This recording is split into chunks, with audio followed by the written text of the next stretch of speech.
Raider Nation. It's time to connect. Leo, Jay, Nate, Jeff, Rod. Yeah, silver and black. The crew is insane. Breaking down the madness before you can blink. Another week, wow, another storyline. But the Raider connection keeps it all in line. From Vegas lights to the East Coast grind, we talk that truth, no filter, no rewind. Four voices strong, so buckle in tight. It's time to bring the nation to life tonight. This is the Raider Connection Show, where the silver and black stories flow. Leo, J, Nate, and Jeff on go, breaking every play down blow by blow. R-N-4-L, you already know. Welcome to the Raider Connection Show. Leo with the facts, breaking down the scene. Jay brings the fire, keeping takes real mean. Nate on the road with the vibe and the view. And Jeff swings heavy when the nation needs truth. Wins or losses, we show up proud. Raising Raider Nation, loud and loud. Hit that chat, pull up, don't wait. This is family, this is connection, this is fate.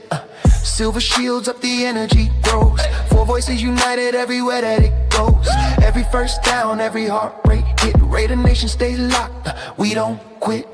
This is the Raider Connection Show, where the silver and black stories flow. Leo, J, Nate, and Jeff on go, breaking every play down blow by blow. R-N-4-L, that's how we roll. Welcome to the Raider Connection Show. So grab your drink, hit subscribe, let's ride. Raider Nation strong, we never divide. From kickoff to the final echo, you're tuned into the Raider Connection Show. Hey!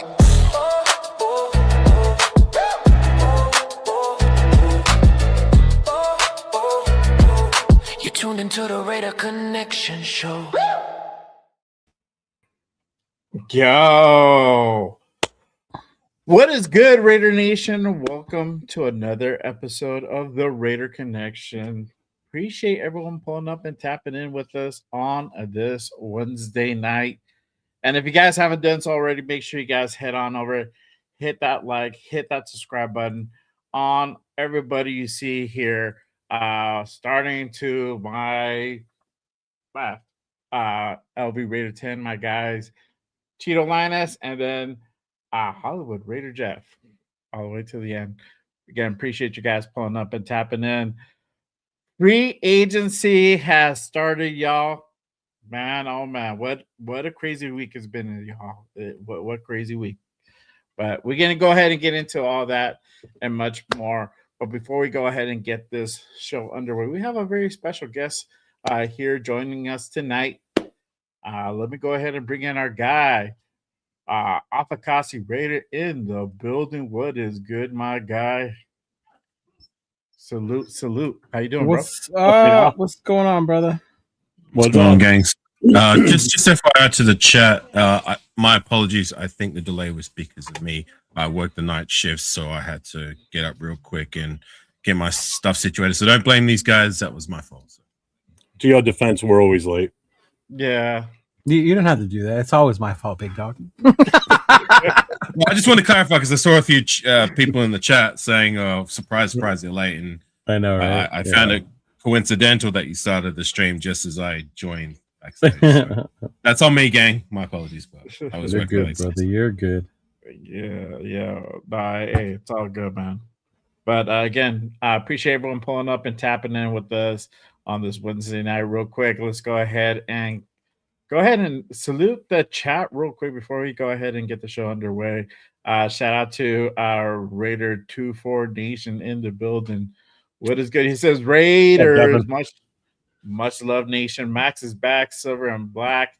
Woo at Children's Hospital in Dallas with a little Raider. Keeps having seizures, so they're gonna monitor him for the next 72 hours. Hey, man, I hope he gets to go ahead and go home soon. I hope he's okay and back at home really soon. So appreciate prayers, man. Prayers. Shout out to Rorschach in the building. What is good, my guys? Salute. Tanner Jack in the building. What is good? One of the mods and part of the members of the Raider Connection. Salute. Raider Ryan in the building. What is good? Jason Downs. What is up, my guy? Everybody giving you shit for being late. God damn. We ought to be All time, bro. Damn. Rose Sound in the building was good, my guy. Salute. Daniel Berry, what is good, my guy? Salute, salute. Appreciate you pulling up. Armando in the building. Salute, my guy. Appreciate you pulling up. Let's see. Oh man, Leo already with the hold on, dog. Let me do it right. Yes, sir. Yes, sir. Appreciate you, man. Tapping in. Let's see here. Shout out to what's my place? Goddamn. Erica Raiders in the building. Eric Raiders in the building. What is good, my guy? Alex, what is the deal, my guy? Appreciate you pulling up. Hey, long. What is good, my guy? Appreciate you pulling up. Chill Sal, what is good? Anyone else wearing their Crosby jersey? Mine's still in the closet, dog. It's probably gonna be there for a little. I still have mine. You I said don't you're own one. still in the closet? Mine's in the closet, yeah. Oh, yeah. I had on my hoodie today, but it got hot. Hmm? Yeah. I don't pull it out till like season. But I Yeah, got you're the not- shirt. You're not the Ravens. You don't pull it out all the time. No, I know. The big pullout. Stay in there. But appreciate everybody else. Salute to Ben in the building as well. Salute, What's man. up, Jason? Darren, what is good. So all right. So let's go ahead and kick this thing off, y'all. Free agency begins today officially. So we're busy these last couple of days here. Spy Tech, be cooking. Y'all already know, man.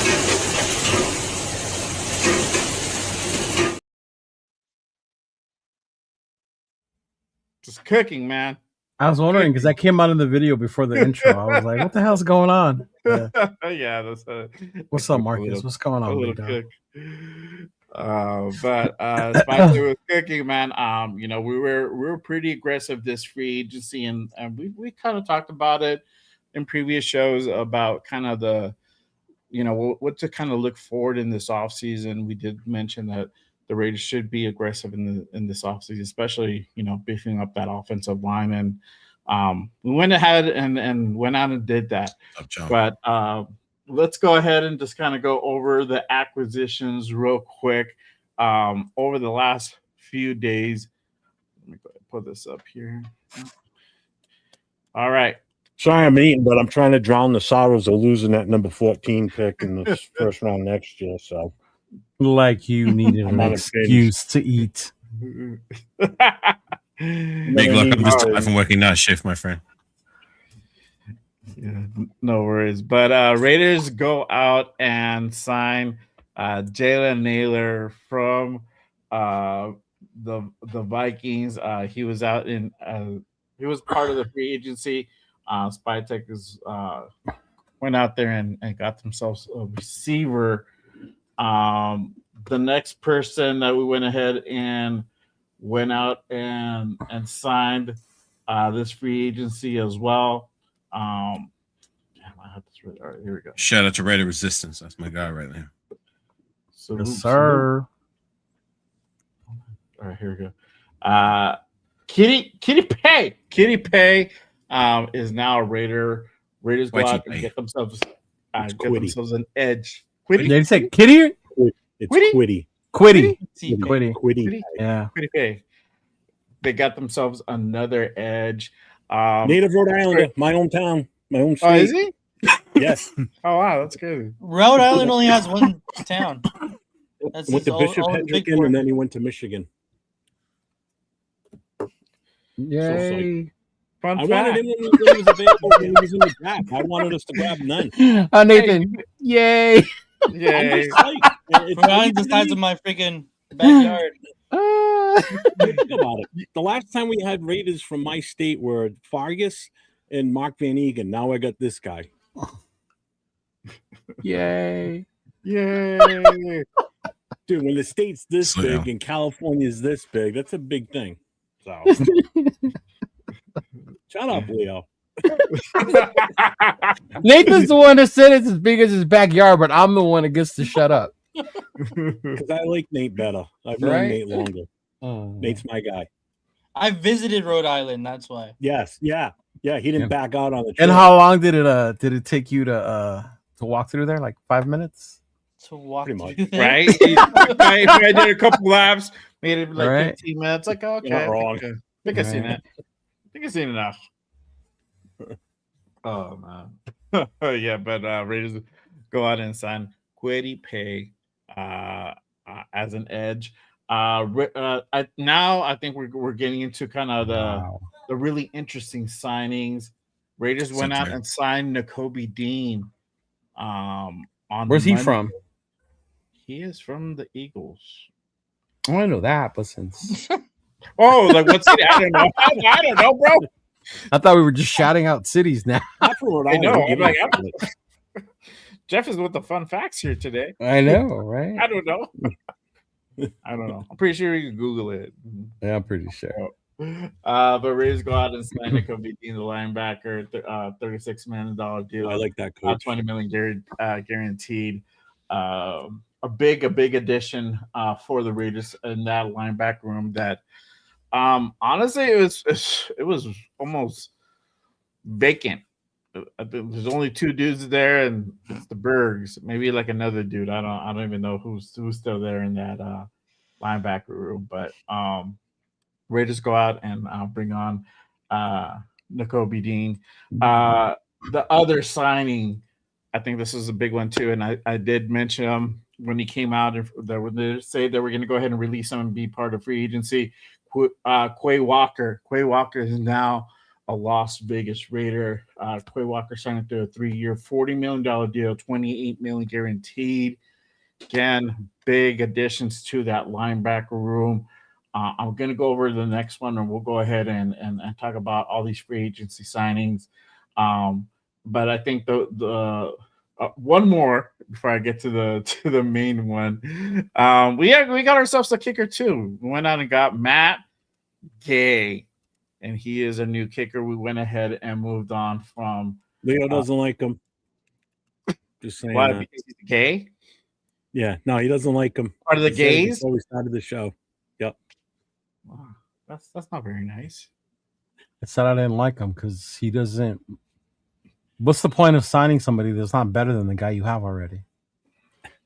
Because he's probably going to be cheaper than what Carlson would be. Mhm. Probably. You know what? It's all nickels and dimes with you, Jeff. I had it. Like it's his money or something, I know, right? Yeah, right, Wait, man. right? Well, there's one frugal. signing I felt like we overspent a little bit, but it's not this dude. But I think the one that really kind of hit it out of the ballpark here, Raiders went out and got their guy. They went out and signed Tyler Lindenbaum to a massive deal. It was a 3-year, $81 million deal, $60 million guaranteed, average about 27 per year. This is the guy that we said, if you need a backup to Brinks truck, this is the one. And here we are. So Except Jeff, I know he's absolutely upset about this signing. Right? Because Right. like, all his money's gone now. Well, that's yeah. a lot of freaking Where's my money. money? I know. Right? I don't care what we paid for him, to be honest with you. It was well worth it. So how are you guys feeling about all the signings that I just went ahead and went off on? I'll start with you, Jeff. How are you feeling? What do you think about all the signings? Not just Tyler, because I think we all know kind of how you feel about Big Lindy over here. But If he was in the room with me, I'd give him a hug. I thought the only just thing love you'd this give move. him right now. I don't know. I love all the moves, to be honest with you. I don't think there's one that scratches my head like last year. Like when we made moves, you're like, what, huh? Where did that guy come from? There's been none of that so far this year. The only thing I think that would have been done different is if we still had Maxx prior to Monday, I think the odd man out would have probably been Kwity Paye, unfortunately. I think he might have been the one that we wouldn't have probably gone after if we had no vision of trading Maxx. So I think that's a nice added addition, especially for depth, if you think about it in the long run. So so far, Spytech is cooking big time, and this is showing everything to me that he was not in control last year, that this was Pete Carroll running everything last year, because what he's done so far this year has been phenomenal. So let's see it transfer over to what the product is on the field, and then we can then really fully grade everything as far as I'm concerned. But so far, if I had to throw a grade at it, A+ right now for just the quality of what this looks like on paper. But let's see what it looks like on the field. But I'm happy. I got no negatives, none. Cool. Nate, how you Yeah. feeling? Damn it. I completely agree. I love all of these signings. I think we overpaid a little bit for Naylor and Pay, but I'm okay with that because sometimes when, especially for the Raiders, like coming off of the season that we just did, you're gonna have to overpay some players out on the free agency market just to entice them to come over, and that's exactly what we did with Linderbaum and like with basically all of our signings. We paid a little bit more than what they were asking for, but man, I love all of these. They seem extremely strategic, and it's really revamped the entire defensive side of the football. And I'm really excited about all of these signings and what the potential of this offseason could bring. Yeah. Leo, how you feeling about the signings, man? Yeah, man. I'm glad they opened the checkbook. They gave the guys their money, huge signing bonuses. Even the way the contracts were worked, not so much of a cap hit this year.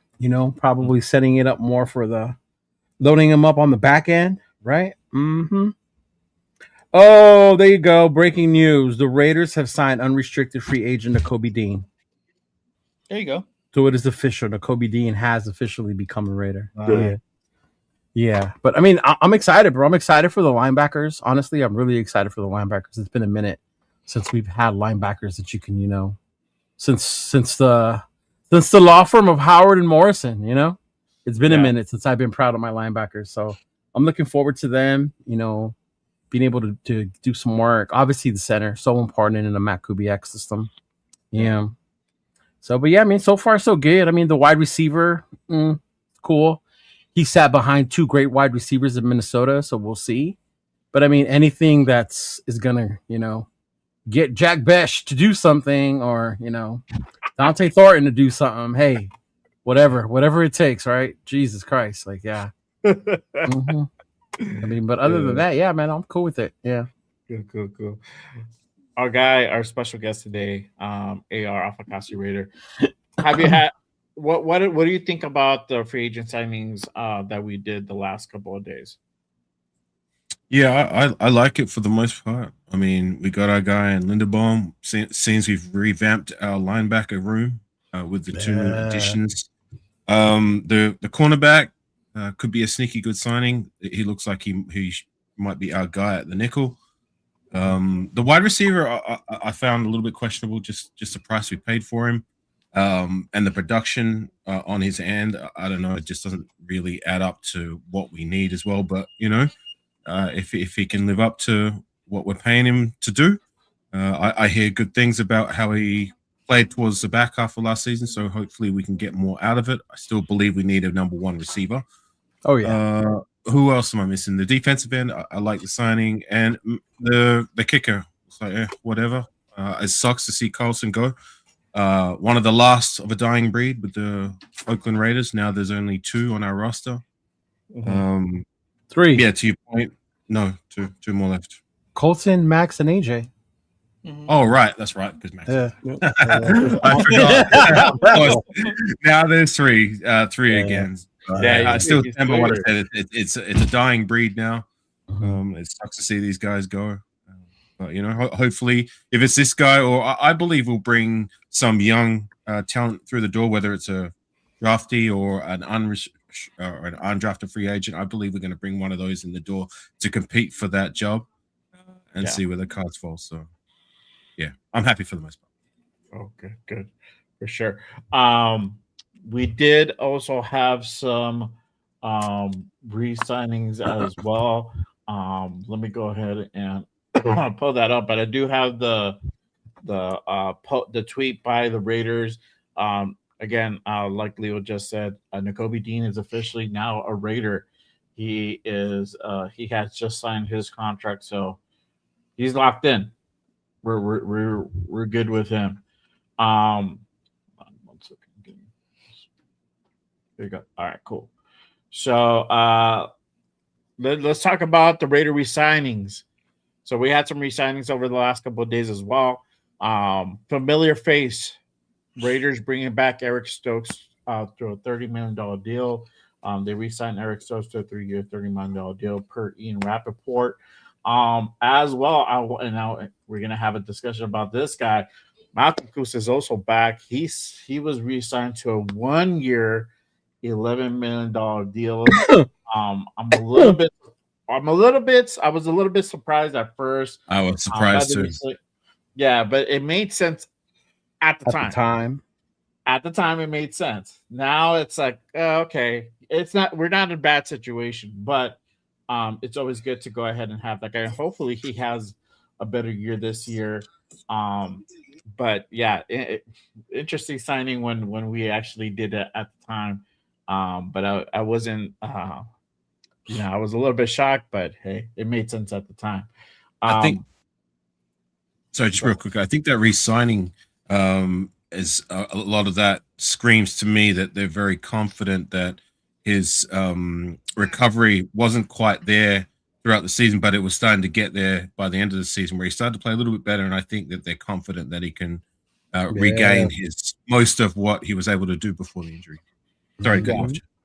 No, you're good. You're good. Let me go over this last one, and we can go ahead and really get into that discussion. Also, Raiders bringing back Jordan Meredith from restricted free agency. They're bringing back, so he will be here as well. Part of the offensive line, most likely will be at depth. It'll probably be the last time we see him at center.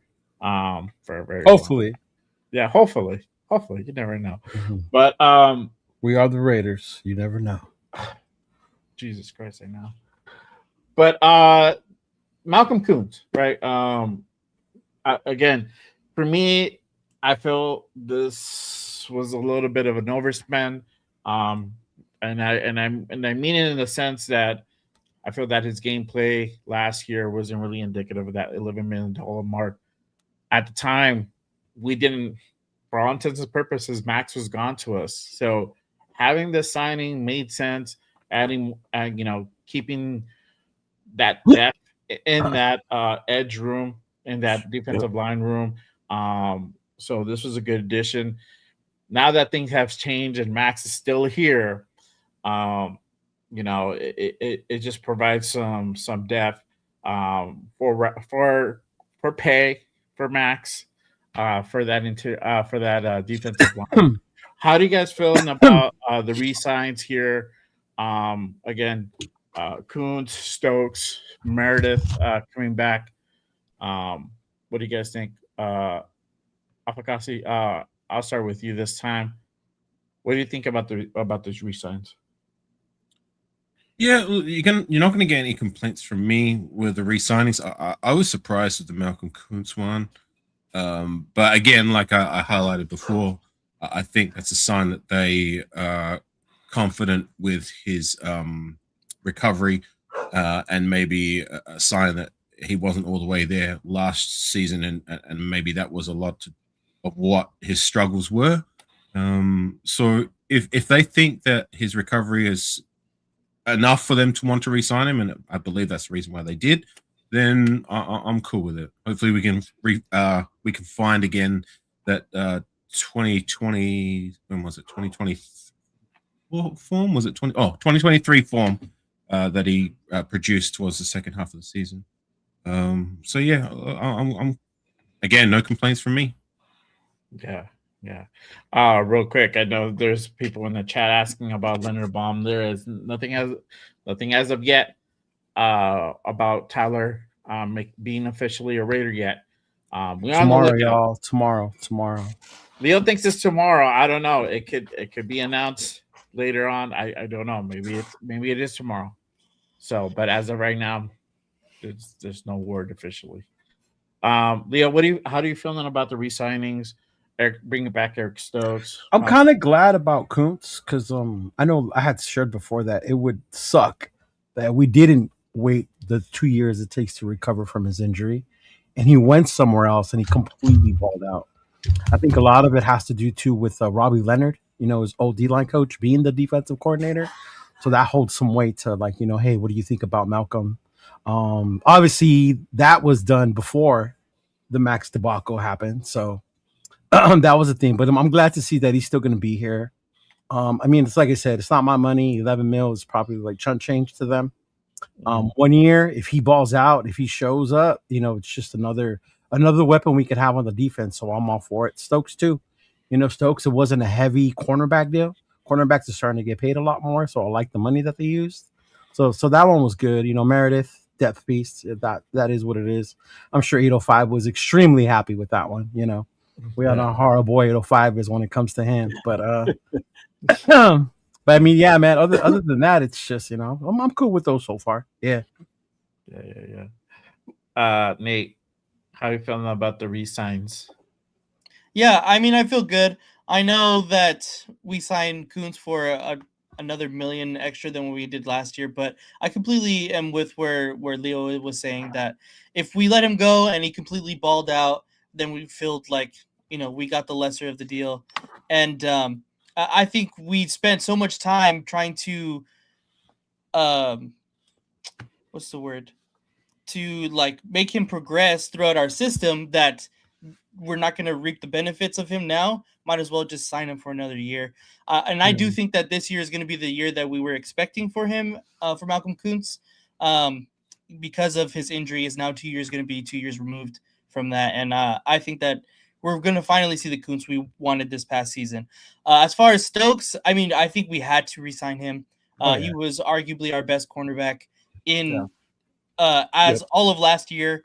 And now looking at our cornerback room in total, it looks like a very decent unit, a lot better than what we had last year. So I think keeping him on was really good.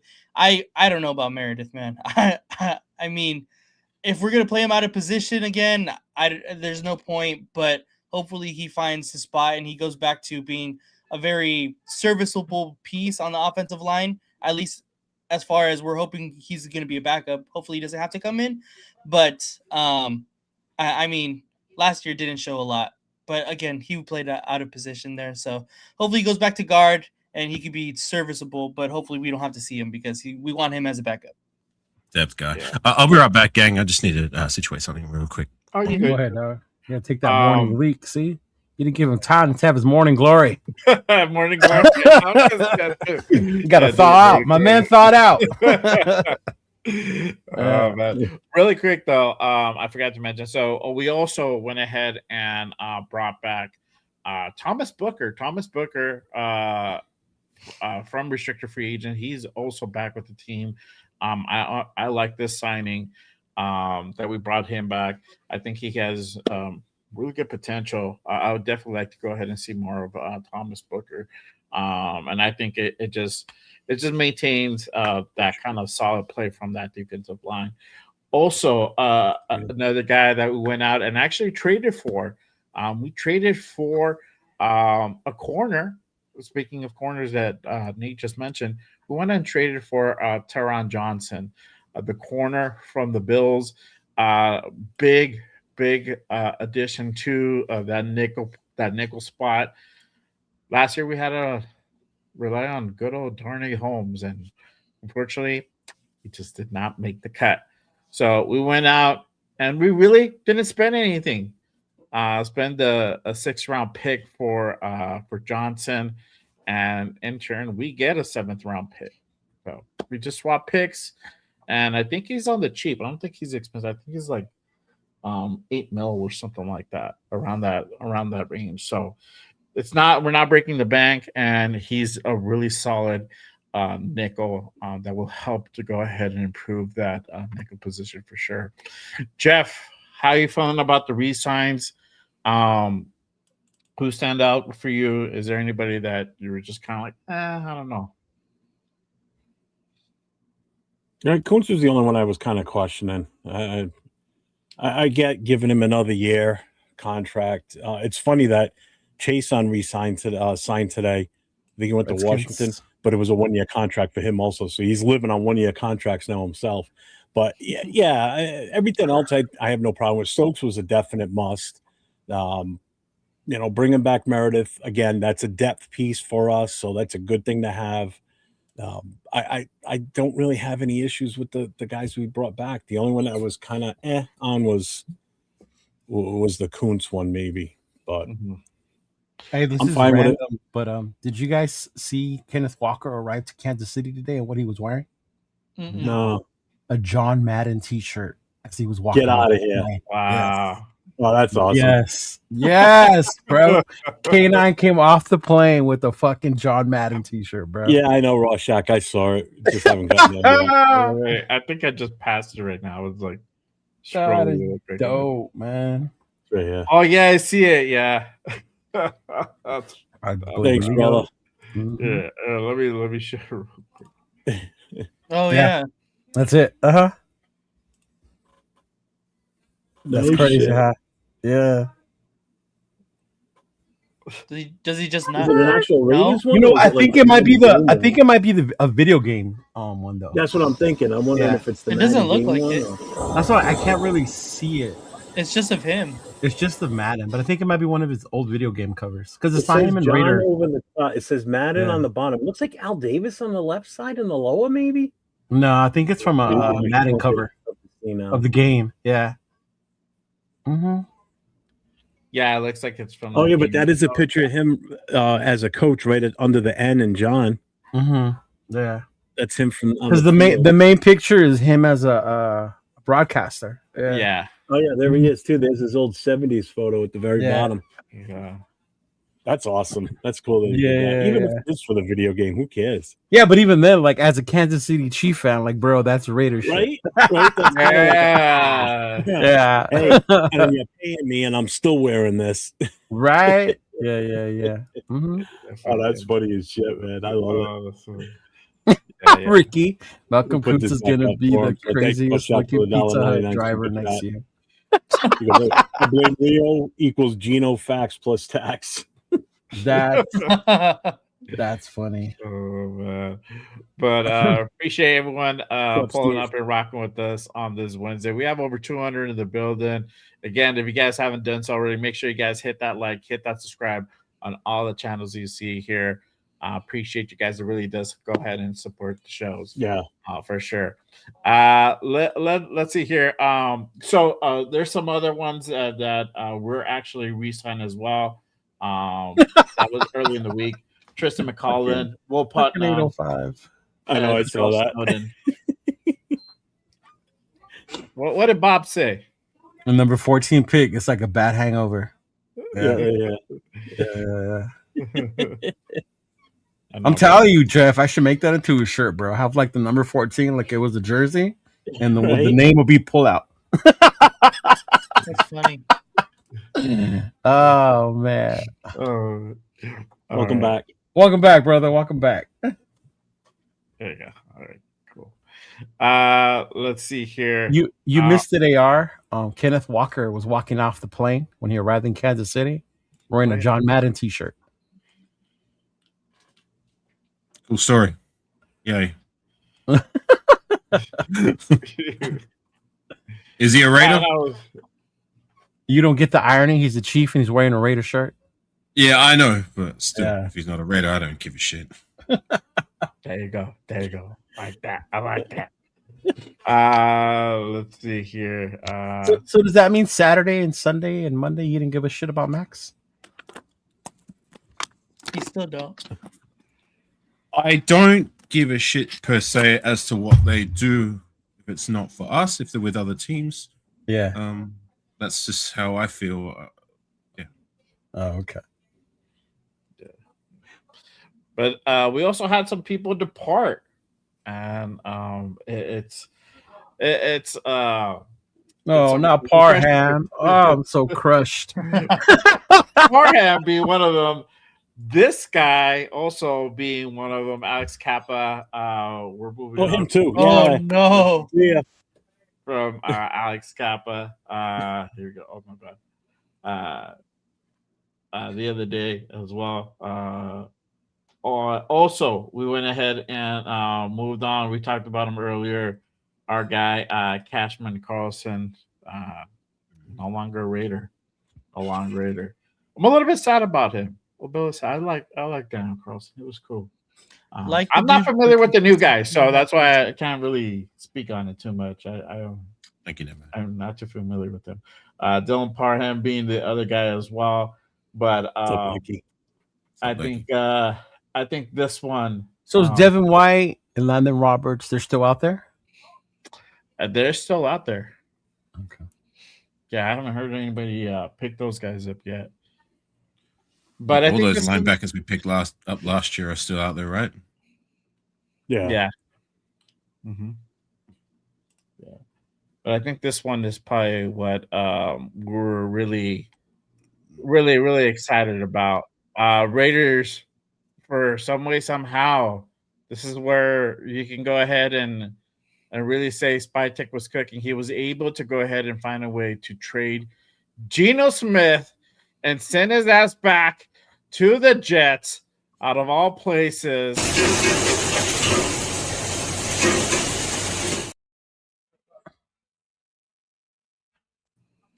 Raiders trade Geno Smith in exchange for a sixth round pick. Crazy work. The great thing about this is that you get to go ahead and clear that cap space, so that 18 and a half, no more. They went ahead and converted 17.3 or 17.2 into a signing bonus, which doesn't hit the cap, and then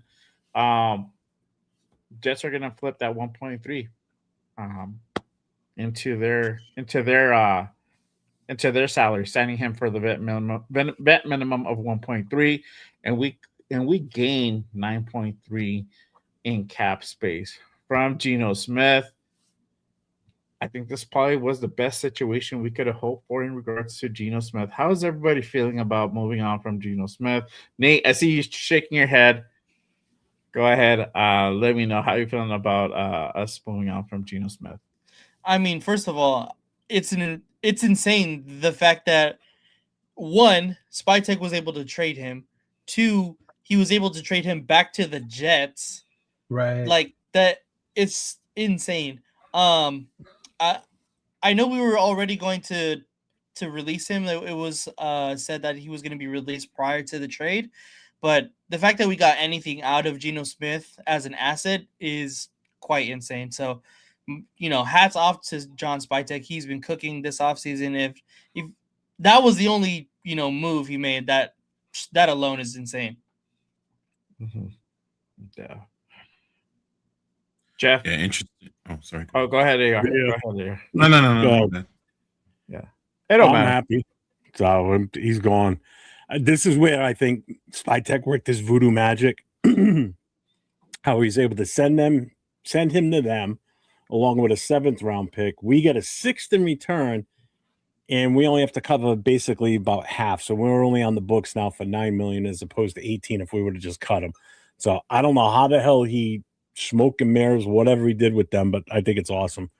So unloaded one major burden off our roster, and that's it. Be done with them. Good luck in New York. We'll you see know in why the they fall did it, when we right? come to play you. You know why Huh? they did it. Yeah. They're trying to get Arch Manning.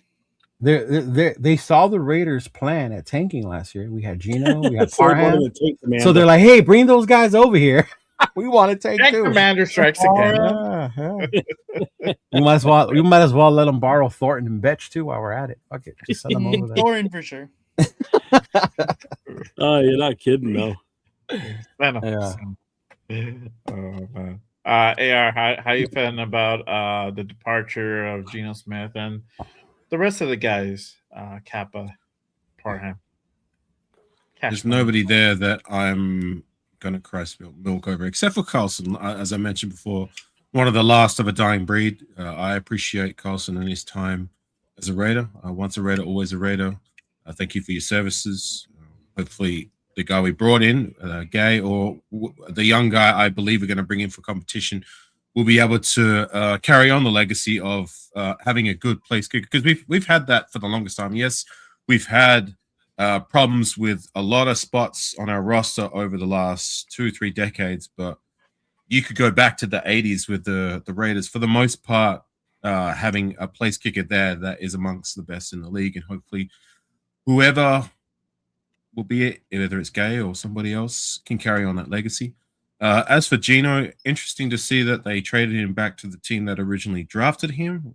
I don't know. I'm glad that we were able to get something out of him and get some of that salary cap space back as well. So hats off to Spytech for being able to swindle that.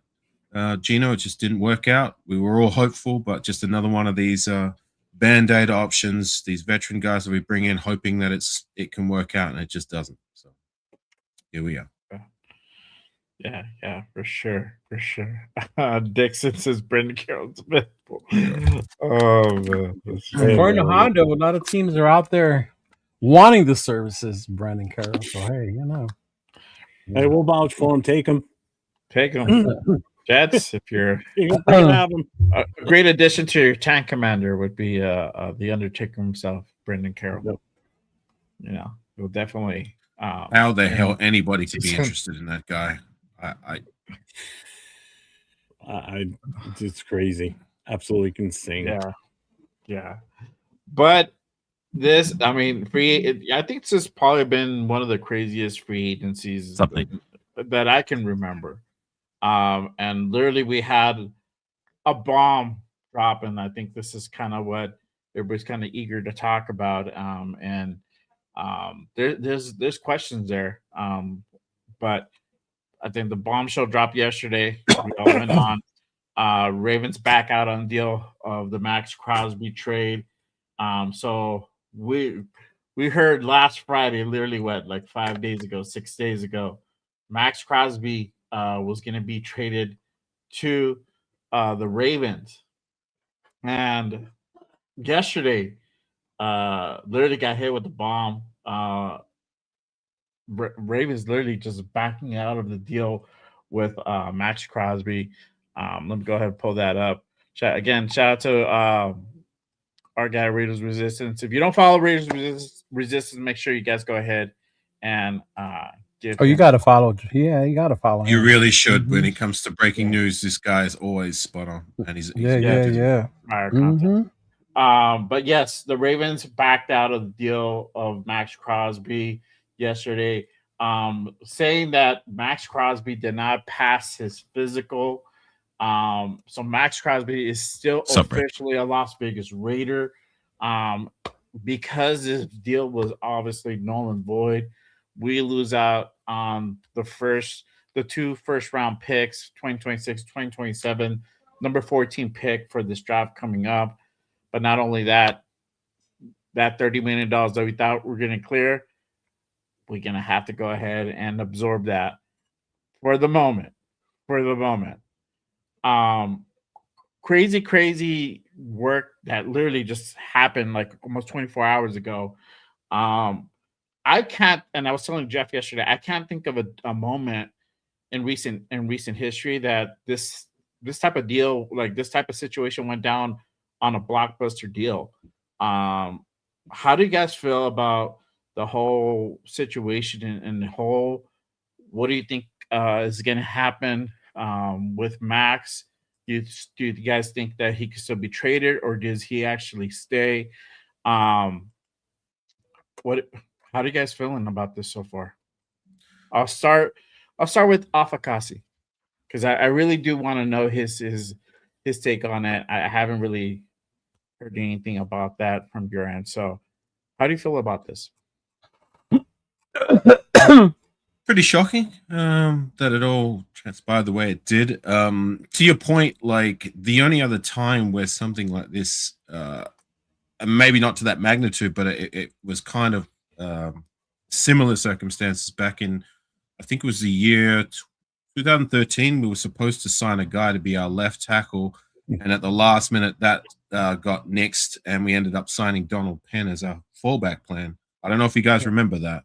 Yeah, Saffold from the Rams. Yeah, that's it. Saffold, yes. Mm-hmm. So that Penn kind of was similar. It did work out, and maybe not to that magnitude, but that's the last time I can remember something that's close to it. But anyways, I guess he's back in the door, and I don't doubt they're going to look at the other options. but yesterday's price isn't going to be today's price. I highly doubt if and when we trade him again to a different suitor, it's not going to be for 2 firsts, unfortunately. I hope so, but we will see. But I guess for the now, he's back in the door. And is there a world where we see him stay on our roster and play for us? I wouldn't be mad at it. But I did make peace with the fact that he was gone and that we were moving towards the future. And there's a part of me that still wants to do that. But if he's back, I'm not going to be mad at it. You know, we'll just see how the cards fall. But I don't doubt that there's going to be other people calling about Crosby services and that. But we will see. Okay. So you're either for it or against it. If he stays, he stays. If he doesn't, then it's all I'm on both. I'm good with both sides of the coin. His comment, I'm not going to panic. If we keep him on our roster, hey, that's cool. You know, we're keeping a legacy player per se, and if we don't, I'm good with that too. We're making moves towards the future, and it is what it is. So, yeah, Caden, with the Crosby needs to come to that. Say, hey, tell Jerry to pick up the phone, bro, and call a dude. Call Spy. Tom, 2 first. Jeff, I want to get your take. I know probably have an idea, but how do you feel about the situation in whole? Do you think Maxx gets traded? Do you think he stays? And then how do you feel about that? I don't know now. Either way, we're not going to get what we would have gotten from that is not what I was thinking, bro. The Heat threw me for a curveball right now. No, I get it. We talked about it a lot yesterday, so Jeff's probably at the point where I am. Like, it is what it is at this point, and yeah. I mean, we got a Christmas gift, and Big Luck said it in one of the comments on one of the shows the other night. In the comments after it was over, Friday night show. I said, we were given a Christmas gift Friday night by not only, trading Maxx away, getting away from that drama that was done and over with, but then we were gaining 2 first-round picks that we could have done some serious damage with. We could have really helped build this team, and it would have staved me off getting off the let's trade the first, the number 1 overall and move around. But now it's like we're not. And then I ended up with a lump of coal at 7:50 p.m. last night. I know the exact minute because that's exactly when Jason came in the show last night and told me 7:50 p.m. Eastern time when it all went to shit. And Maxx was coming back to us. Picks were taken away from us. So we're not going to get that same deal. It's just I don't see that happening. So whatever we get will be a lesser offer. But it's tough to see the way he left and how it was portrayed by some and by him with some of the things he said to just welcome him back in like, oh, don't worry about it. No big deal. We're good now. Emotional. Yeah, but it's not that, though. It's still the fact that you don't burn bridges like that away. Whatever. Yeah. I'm obviously not going to get my point across because Leo's going to cry and make fun of me. So if I make fun of you, you're the one crying. If he's here, he stays, but he's got to restructure. If he doesn't want to restructure, then we've got to push him. Make sure you tell him that. So okay, so you saying that, push him. What would you trade him for? Are you gonna flat out just trade him and get whatever you could get, or I'm not going to trade him just to trade him? Let's put it that way. Okay. I want at least a first rounder. That's what it sounded like. And if we're not going to get a first rounder in the following season, 2027, then I want their first rounder this year and a second this year, maybe a second next year if we can pull it off. Mm-hmm. Yeah, shout out so to it's a lot less. It's less than. It's like still still less. Or you give me a second round this year, first this year, and a player instead. We're not going to go after your first round next year. Yeah. And we're going to be lucky if we get that. I know. See, that might as well be 2 firsts. What gets forgotten is the work that was put behind it to get the 2 first-round picks. Yep. Well, it's that. And the fact that now everything's out of the bag, right? Oh, he did want to leave. The Raiders were willing to trade him. Somebody took the bait and they offered 2 first rounds, But then now they went back on it. All that leverage you had is gone. Oh yeah. Yep. Oh, big Gone. time. We no longer are the ones who can sit there and wait for phone calls. Now we're like, No, we hey have to babe, be asking if we wanna like move hey, him. hey, remember that shit you offered? Or like we're calling the Bears, like, hey dog, like we was just kidding, like like now we're in that fucking seat. And if you're in that seat, you don't want to be in that seat. Like, you don't And want it to be does in that. kind of, Still it have the does kind carpet of stuff. screw up our plans too. That's the other Yeah. thing. So any plans that Spytech had thought out of what he was going to do with those picks, and whether it's moving them or doing whatever, that changes everything. So whatever they had for the draft board that they were working on over the weekend, that got thrown by the wayside now, because now they got to do something different, because they were planning on that. Just like over the weekend, we were like, okay, it's over. He's gone. We got these picks. Let's start thinking going forward. We start making the moves on Monday. We agree to make the signs that we're going to, the players we're going to sign. So now everybody's already thinking like, all right, well, we filled this spot, so we don't fully need that type of player early in the draft. We can move around and do other things. And now it all just goes, it's all in shambles now. Now you gotta readdress and fix things and go a different route. I mean, it's still doable. We can still survive all this, but it's just a monkey wrench in the machine. That's all. It's what they get paid the big bucks for, Jeff. Yeah, Yeah, exactly. they have to plan for Or, every you know, scenario. Yeah. Devin, All right, check your Facebook. they've thrown a wrench in the system in the system. Yep. So Yeah. go ahead and deal with it, and that's what we pay. That's why you're in the position you're in. So Spytech, get to work. Yeah, so it is a big monkey wrench, And the way the Raiders reacted makes me seem like they handled it so well. Like, okay, that's cool. Don't worry about it. You know what? We're not in cap hell. We can figure this out. No, that's the good He thing. could come back, right? We can still keep the guys that we said we were gonna get. Like, don't worry about it. Like, y'all want to do that? That's cool. That's cool, Baltimore. Like, all right, that's cool. And then they're just gonna keep going business as usual. Yeah. I want to address this comment by Alan. He says, "You think you'd be lucky if you get a first and a second for Crosby now? The second will probably be conditional on him playing at least 10 games." No, bro. I don't. I feel that you can still get that first round pick, bro. Now the question is, can you get the extra thing so you can get an extra, get the second? Or extra, is it second worth round it to pick? only trade him away for one first rounder? Now, yes. Now you have to ask yourself. So now you're lowering your standards. See what I mean? Yes. How the whole thing got fucked to begin with. They threw a big old bomb on us. They reset the market because now, if anybody was tapping in with NFL Network, Tom Pelissero was on it. He was saying, and Jeff was talking about it too. He was. Yeah, he's like, pissed. my phone keeps ringing, like I can't like fucking get off because like my phone keeps ringing about teams asking about how this is gonna fuck up their deals, and so you had that whole now fear going on amongst the league. And trust me, a lot of owners out there, a lot of teams are not happy with the Ravens on the shit that this GM pulled. I forgot his name, Costa. but Acosta, Acosta pulled. So now, I mean, you're having. There's some teams coming out like, hey, we're not going to do any business with Baltimore, which is crazy. I mean, you guys are on the verge of getting blackballed by the league. It's so bad, but the way it was just done is just they literally dropped the bombshell because, and I wanted to go ahead and kind of put this out, ask this question: how did it all fall apart? They're saying that he didn't pass the physical because of the surgery, right? Because of the knee. But the thing is, like, it's not bullshit. Yes, Yeah, exactly. It's bullshit. not old news. It's not new news. It wasn't publicly known that he went out and got surgery, that he got a meniscus repair. It's like, come on now, bro. Like, really? Like, you use that excuse. They've done it before. They did it with the Crabtree situation where they were going to give Ryan Grant his contract, whatever. And then all of a sudden, Crabtree became available. Grant failed his physical.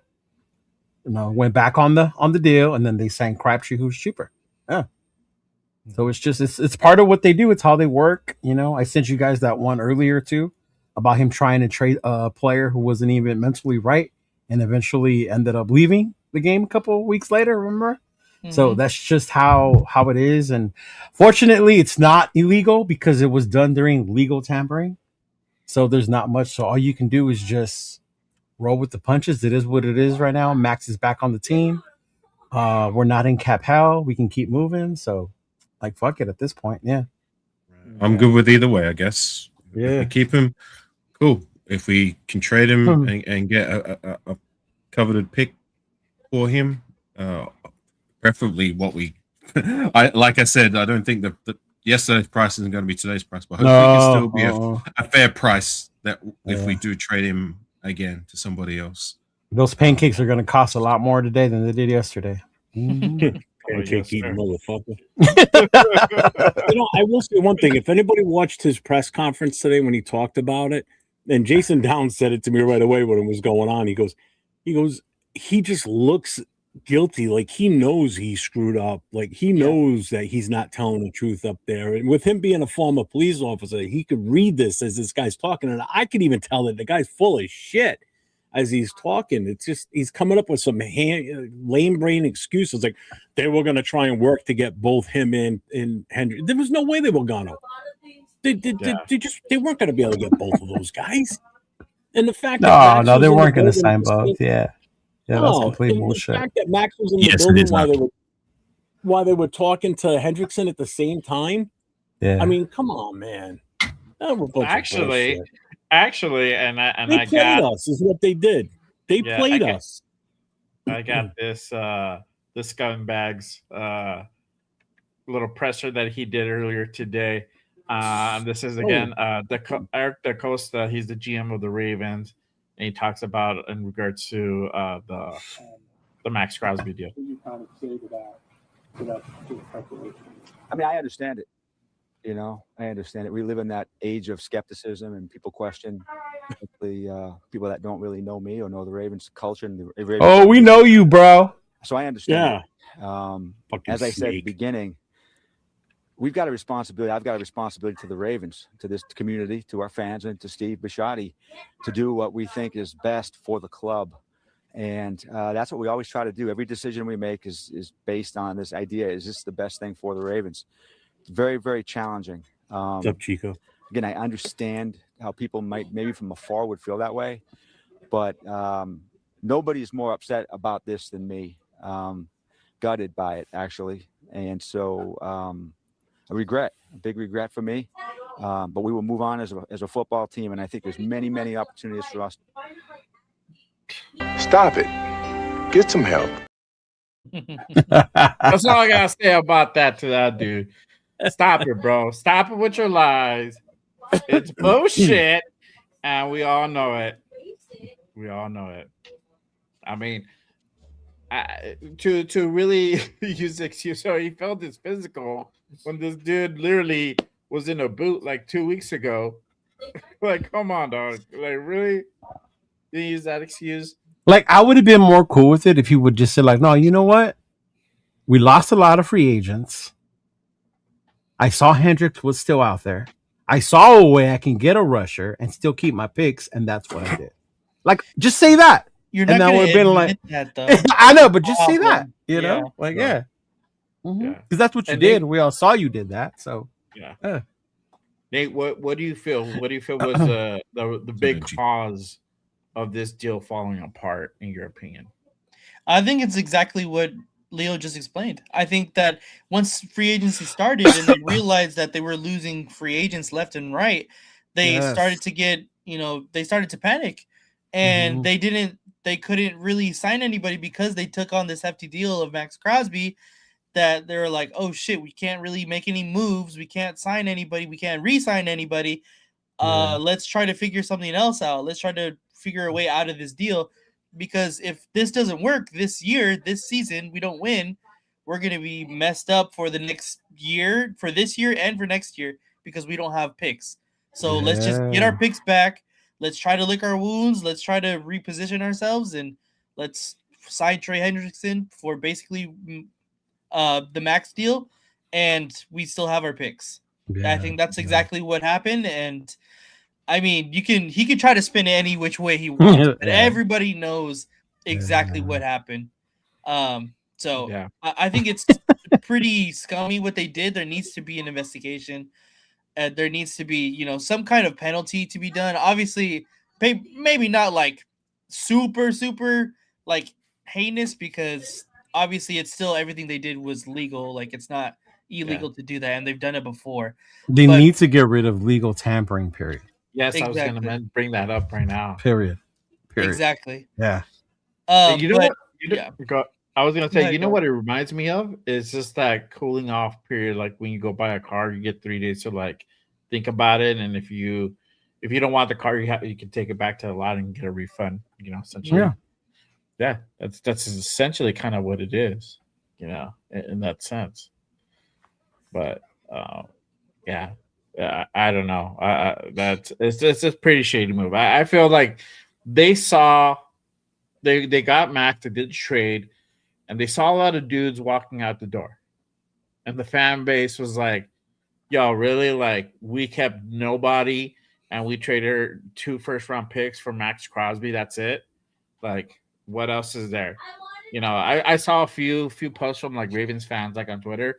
They're like, "Let me think about that one. Let me see how the shit plays out." They're already kind of like sus about it. So I think they started feeling the heat from the fan base, and this dude just folded like a temp, bro, and was just like, you know what? I fucked up. I overpaid on this dude, and I think he knew it. I think he maybe Spytek's not good of a salesman, and he probably got closed into doing the trade. He's like, look, man, you know, if you want to go ahead and win now, this is the dude to do it. And he probably got suckered into the deal. I don't know, or he was just like, oh, I'm gonna do it. I'm gonna pull the trigger, and then he just got cold feet. He got buyer's remorse afterwards. But now the question raises as far as what are we gonna do with Maxx Crosby? I mean, what do you guys realistically think? And I want to ask you guys this question: do you guys think he gets traded, or do you think he stays? And what I mean by that, not what you guys feel should happen, but what do you guys really think is going to happen? Do you really think we're going to try to? Do you really think we're going to find another trade partner, or is he going to stay with us? And I'll start with you, Jeff, because I know you're pretty strongly opinionated about this. But what do you actually think is going to happen? I think he's going to be here this season. I don't think we're going to find a trade partner. I don't. I don't. I just don't see it. We got screwed. What's going if we do trade him? We're going to end up getting way less than what we initially wanted, and I don't want to just settle for table scraps, basically. So I think he's going to be here. He's here. Now, what happens after his contract when it gets to that point where we can walk away freely? Do we do it where we don't take any hits and we can just walk away and be done? Depending on how he is for the next 2 years. Like, in all honesty, if he has another injury-riddled season this year where he has to have surgery at the end of the year, then that's a different story. Then at that point, guess what? We can't keep going through this every year because now he's a physical crutch on this team. You know, because this will be 3 years in a row that he's going to lose time. And is he going to throw a fit if we sit him again because of the injury like he did this year, which is what led up to all this in the first place? Because he was so pissed that he got sat down. And now that's the other thing. He's got to come back in his building with Guerrero still here too. Mm-hmm. So how's that relationship going to be? Is that going to be a problem all season long? He was there this morning. It was fine. That's what I mean. So it's like what we don't know, and we never will really, unless we've got somebody that's physically inside the building that tells us all this stuff. Do we really need to know, or do we know based on No, you don't. how it's been the I last don't couple of want years? Or do we want to The know? whole point. Exactly. We're trying to Definitely go in the right want to. path with this team. We don't need any more distractions, is what I'm probably trying to get at. I don't think the distraction was ever on the team, but more with the fans. Correct, but it still could be now. So, again, if he was doing the right could, thing by keeping his if- mouth shut, though. Could the distraction was never on the team. Might. It was just on the fan base. But now it might be because now it's a known thing. It Could, wasn't might, known then. if. So what happens Bro- if Max has the best career he's ever had this season? What's up, bro? Then that's a Fred? bonus. So then we don't go back and we still got to get rid of him, or does everneone's tune change and say, No, You know good that's thing still we going to kept him? come. At this point, if we don't trade him now, It's all right. if we can't trade him now, then we're not going to get anything near what we thought we would comes next year, because now he's going to be another year older. His contract's only going to have that 1 year left on it unless we extend it now Mhm. with the restructure. So everything changes from here on out. Everything goes down, basically. So we were in the perfect spot to do what we just did But Baltimore gave us the big middle finger and smoked us on this. They did. They outright they made a fool of us by doing what they did. But the egg's on them because they're the ones that are going to probably have a hard time for a little while trying getting the trust of another GM from another organization to trade with them more than likely too. Oh yeah, that's why I said like I'm sure these GMs all talk.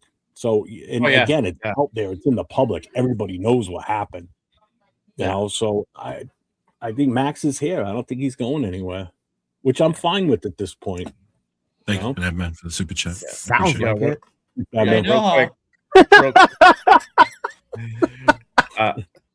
Real quick, $5 super from Nav, man. He says under the radar thought Max goes there and realizes Linderbaum is gone. Unlikely, says, yeah, fuck that. I think my knee is not ready. Wow, yeah, that's not what happened. He couldn't touch his toes. I can't do it. Can I take a second just to appreciate that? Thank you, Nav, man. That was actually on my side of the fence. That was probably my first super chat in months. So I appreciate you, Nav, man. Thank you very much. Yes, sir. Appreciate the $5 super. AR, what do you think? Do you think he actually gets traded? Do you think he stays? What are your thoughts on the actual possibility of having playing out? Sorry, what was that? I kind of. What'd you say? Oh, I said, what do you think is actually going to happen? Do you think we're going to find another trade partner going to be traded, or do you think he's actually going to stay? We're going to keep him. He's going to stay for this season, or at least part of the season. What are your actual thoughts about possibly happening? I think they're going to look to work out another deal, but if they don't, they don't. Like I'm cool either way. I'm not going to panic. Like either way, I'm not panicking. Like if he's on our roster, cool. Like you can't tell me that Max coming back wouldn't make our roster better for the now. Like if we were to trade him on the other side of the coin, we're looking at making our roster better for the future. So either way, I'm true. I'm gonna panic. I'm not gonna lose sleep. But I do feel like we will get another deal done. But it's as I said before, yesterday's price isn't going to be today's price. Hopefully, the price that we do get, if we get one, is going to be something that's still going to be fair for both parties. So, Leo, what are your thoughts of possibly happening with Max? Does he get traded, or do you think he stays? I think at this point he's staying. Yeah, I don't think you get the same amount and as much anymore. So it makes it a lot harder unless you're willing to take whatever just to move on from the quote unquote drama that Maxx Crosby brings, you know? But I mean, other than that, it's like one of those things that it happened. It is what it is. I think Max and the team. What happened? What happened? What did he say? I didn't see it. Maxx Crosby just tweeted, "Everything happens for a reason. Believe nothing you hear and half of what you see. I'm a Raider. I'm back. Run that shit." See, there you go. Okay, hold on. Let me. Yeah, I saw it. Yeah. Yeah. Oh, use the Undertaker fucking entrance. Yeah, use the Undertaker entrance. Yeah. Yeah, like Nate said, everything happens for a reason. Believe nothing. You hear half of what you see. I'm a Raider. I'm back. Run that shit. There you go, Undertaker. There you go. What's up? Yeah. Nate. Well, I think that kind of changes things now. Does it though? Because what if Grogan put that up? I know, right? Hey, can I just take a second just to appreciate Bueno just joined the membership program from my channel, so I do appreciate that. I'm not Bueno, so thank you very much. Appreciate it, Bueno. That was his refrigerator. That was his refrigerator.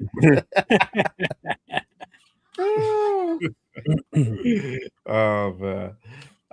Nate, I mean, do you think they could still trade him off at this point? You know, if they do, I think you would be. I've seen a couple of people put in the chat that I think that it's more likely that if we do keep him, that he would be traded, or at least thought to be traded at middle of the season. If we're still looking to get, most of our that's right on. Our value back in getting him back, it just makes more sense that way But to me, I don't see him leaving. I don't see him wanting or saying that he wants to go anymore. I think this really kind of realized that how much he wants to stay a Raider. So I just don't see it. But again, like Jeff said earlier, he's gonna have to reconsider the contract. It's just gonna help the team, and I think it's gonna be just super beneficial for both parties if he restructures. Yeah. Real quick, shout out to our guy on six. $2 super on the AR channel. He says, F Baltimore, their owner, their GM, their fans, everyone. Appreciate you, my friend. Thanks for the super chat, on. That's on my side of the fence as well. So I appreciate it, brother. Thanks everybody for the super chats and the memberships. It doesn't go unnoticed, and I really do appreciate it. So thank you. Yes. Appreciate everyone who's put on a super or who became a member today. Salute to everybody. I honestly, I think a trade could potentially still happen. I want to take that completely off the table. But I think at this point in time, they might keep him probably for up until the trade deadline. This might be something that I don't think it's going to go away. Again, I don't really see none of these rumors going away till we actually really start winning games. And I'm not saying win 7 games either. I'm talking about actual making a run.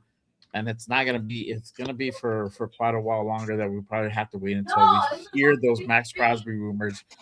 Someone's wifey in the background. I don't know. Someone's not happy. My house is all asleep. No, my kids are in their room, bro. He's not going anywhere, Diesel said. Yeah, did you put the thing up from 805 yet? Yeah. He says, didn't Max say everything happens for a reason during his exit speech right before he said Flock Nation? Look here, Bob. He didn't say what that reason was, okay? He needed to leave, so the Raiders had enough courage to bring in more people. Then he said, just kidding, I'm coming back. Oh, man.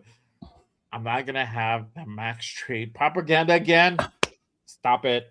It's not going to go. It's never going to stop. I told you it's never going to stop. No. Like I said, until we start winning. Yeah. And I feel that eventually that's going to start. Even when we start winning, I think it'll still be like, well, he's playing good. If you get rid of him now, the Raiders could use this and that because they have this now. And it's like, it's never going to stop. Never. Yeah, for sure. I agree. I'm going to go to sleep tonight with visions of the number 14 pick floating away. I know, right? And just remember, as 14 floats by, pulled out.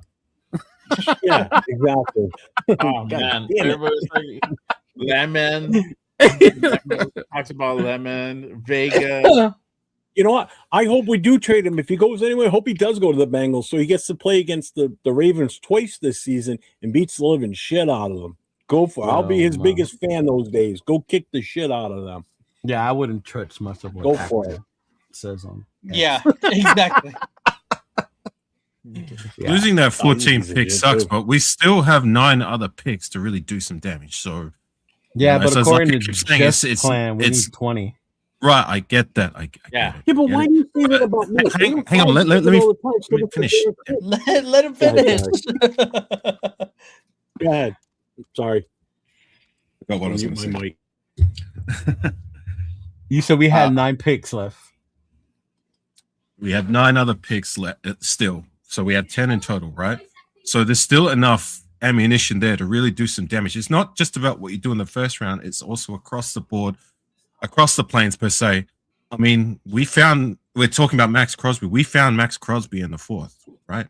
Mm-hmm. It's not outside the realm to find excellent caliber players not in the first round. We can do it. So it sucks to lose that 14th pick, but we got to do better with the rest of the draft. Our second round, the third round, the 4th round, the 5th round, and not have these draft classes where we're finding only 1 or 2 guys, if that are eventually become good starters, not just starters by default, and the rest of these guys are either rotational guys or off our roster. You know what I'm saying? So hopefully it can be better this year across the board, right? Shit, I was gonna share a picture with you, AR, but you had left, and I lost it now. But it was basically Ziegler's draft. I forgot what year it was, and there was 2023. only like one player is left now, or they're all gone. I think Parham was one of the last ones on there. Was it? Oh, that one, yeah. So that his first draft, 2022, yeah, it goes to my point. Yeah. Like Parham was the best of the bunch on that draft class. None of them are here anymore, and Parham wasn't that great. You look at next year's draft, the 2024, was it 2024? 2023 draft class is last year as our GM. Josh McDaniels last year.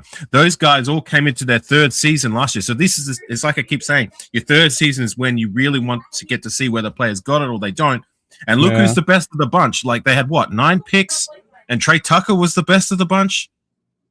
You know what I mean? Like those are the classes that really hurt us in the long run. And a lot of the reason why we're still waiting to see more out of Michael Mayer. Yeah. Mm-hmm.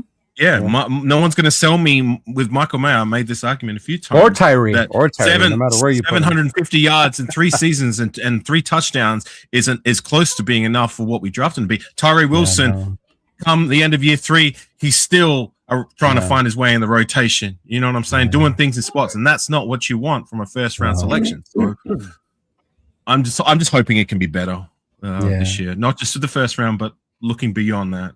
You know what I mean? Yeah, yeah, for sure. But you know, we're still not done with free agency. It officially kicks off today. And we did a lot in day 1. But who do you guys think, or what positions do you guys think we still need to go ahead and target in this free agency? I'll start with you, Leo. Who do you think we should still go after, or any positions that needs to still be filled? I was watching the War Room, and they were going over some of the players that are still out there. The wide receiver room, I'm like, I'd rather fucking try and find someone in the draft. I guess maybe probably the offensive line, right? If you could still find someone in there in the offensive line, there were still a few names that stood out. Maybe the secondary, see if you can find somebody else to come in there and help, because we are still really young, you know, even with the addition of Stokes. We have our draft pick from last year who's coming back, Porter. So yeah, maybe when it comes to those two, about looking where to get one of those. The running backs, a lot of the names we had talked about earlier, they're pretty much gone now, right? To be able to bring in to do that running back committee, so maybe they do look into the draft or something like that. But I mean, but other than that, dude, like at this point, based on what's left in the free agency, it's just try and get more in the trenches. See where you can find more of the dudes, the kind of players you want, stuff like that. Because other than that, like, I don't see much that's left out there in the free agency market. Yeah. Mm-hmm.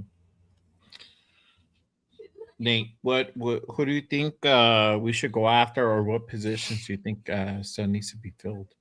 I think the biggest one, not the biggest one, but I think one of the most important or underrated ones, I should say, as well, is going to be the veteran quarterback that we signed.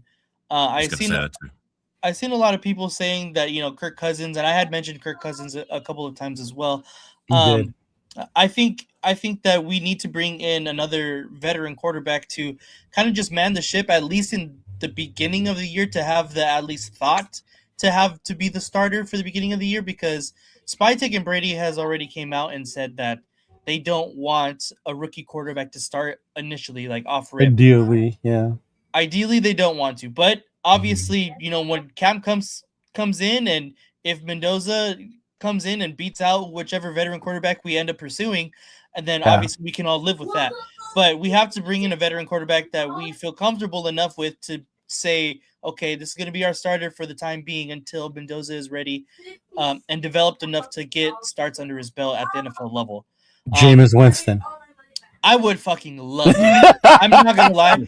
It would be so exciting to see him, but infuriating at the same time. I get what you're saying. To me, I think it's Kirk Cousins, mainly because they have similar play styles as far as Mendoza is, as well as I think that, you know, he was a viable starter in the NFL for many years, and I think he can fill in that veteran role quite well.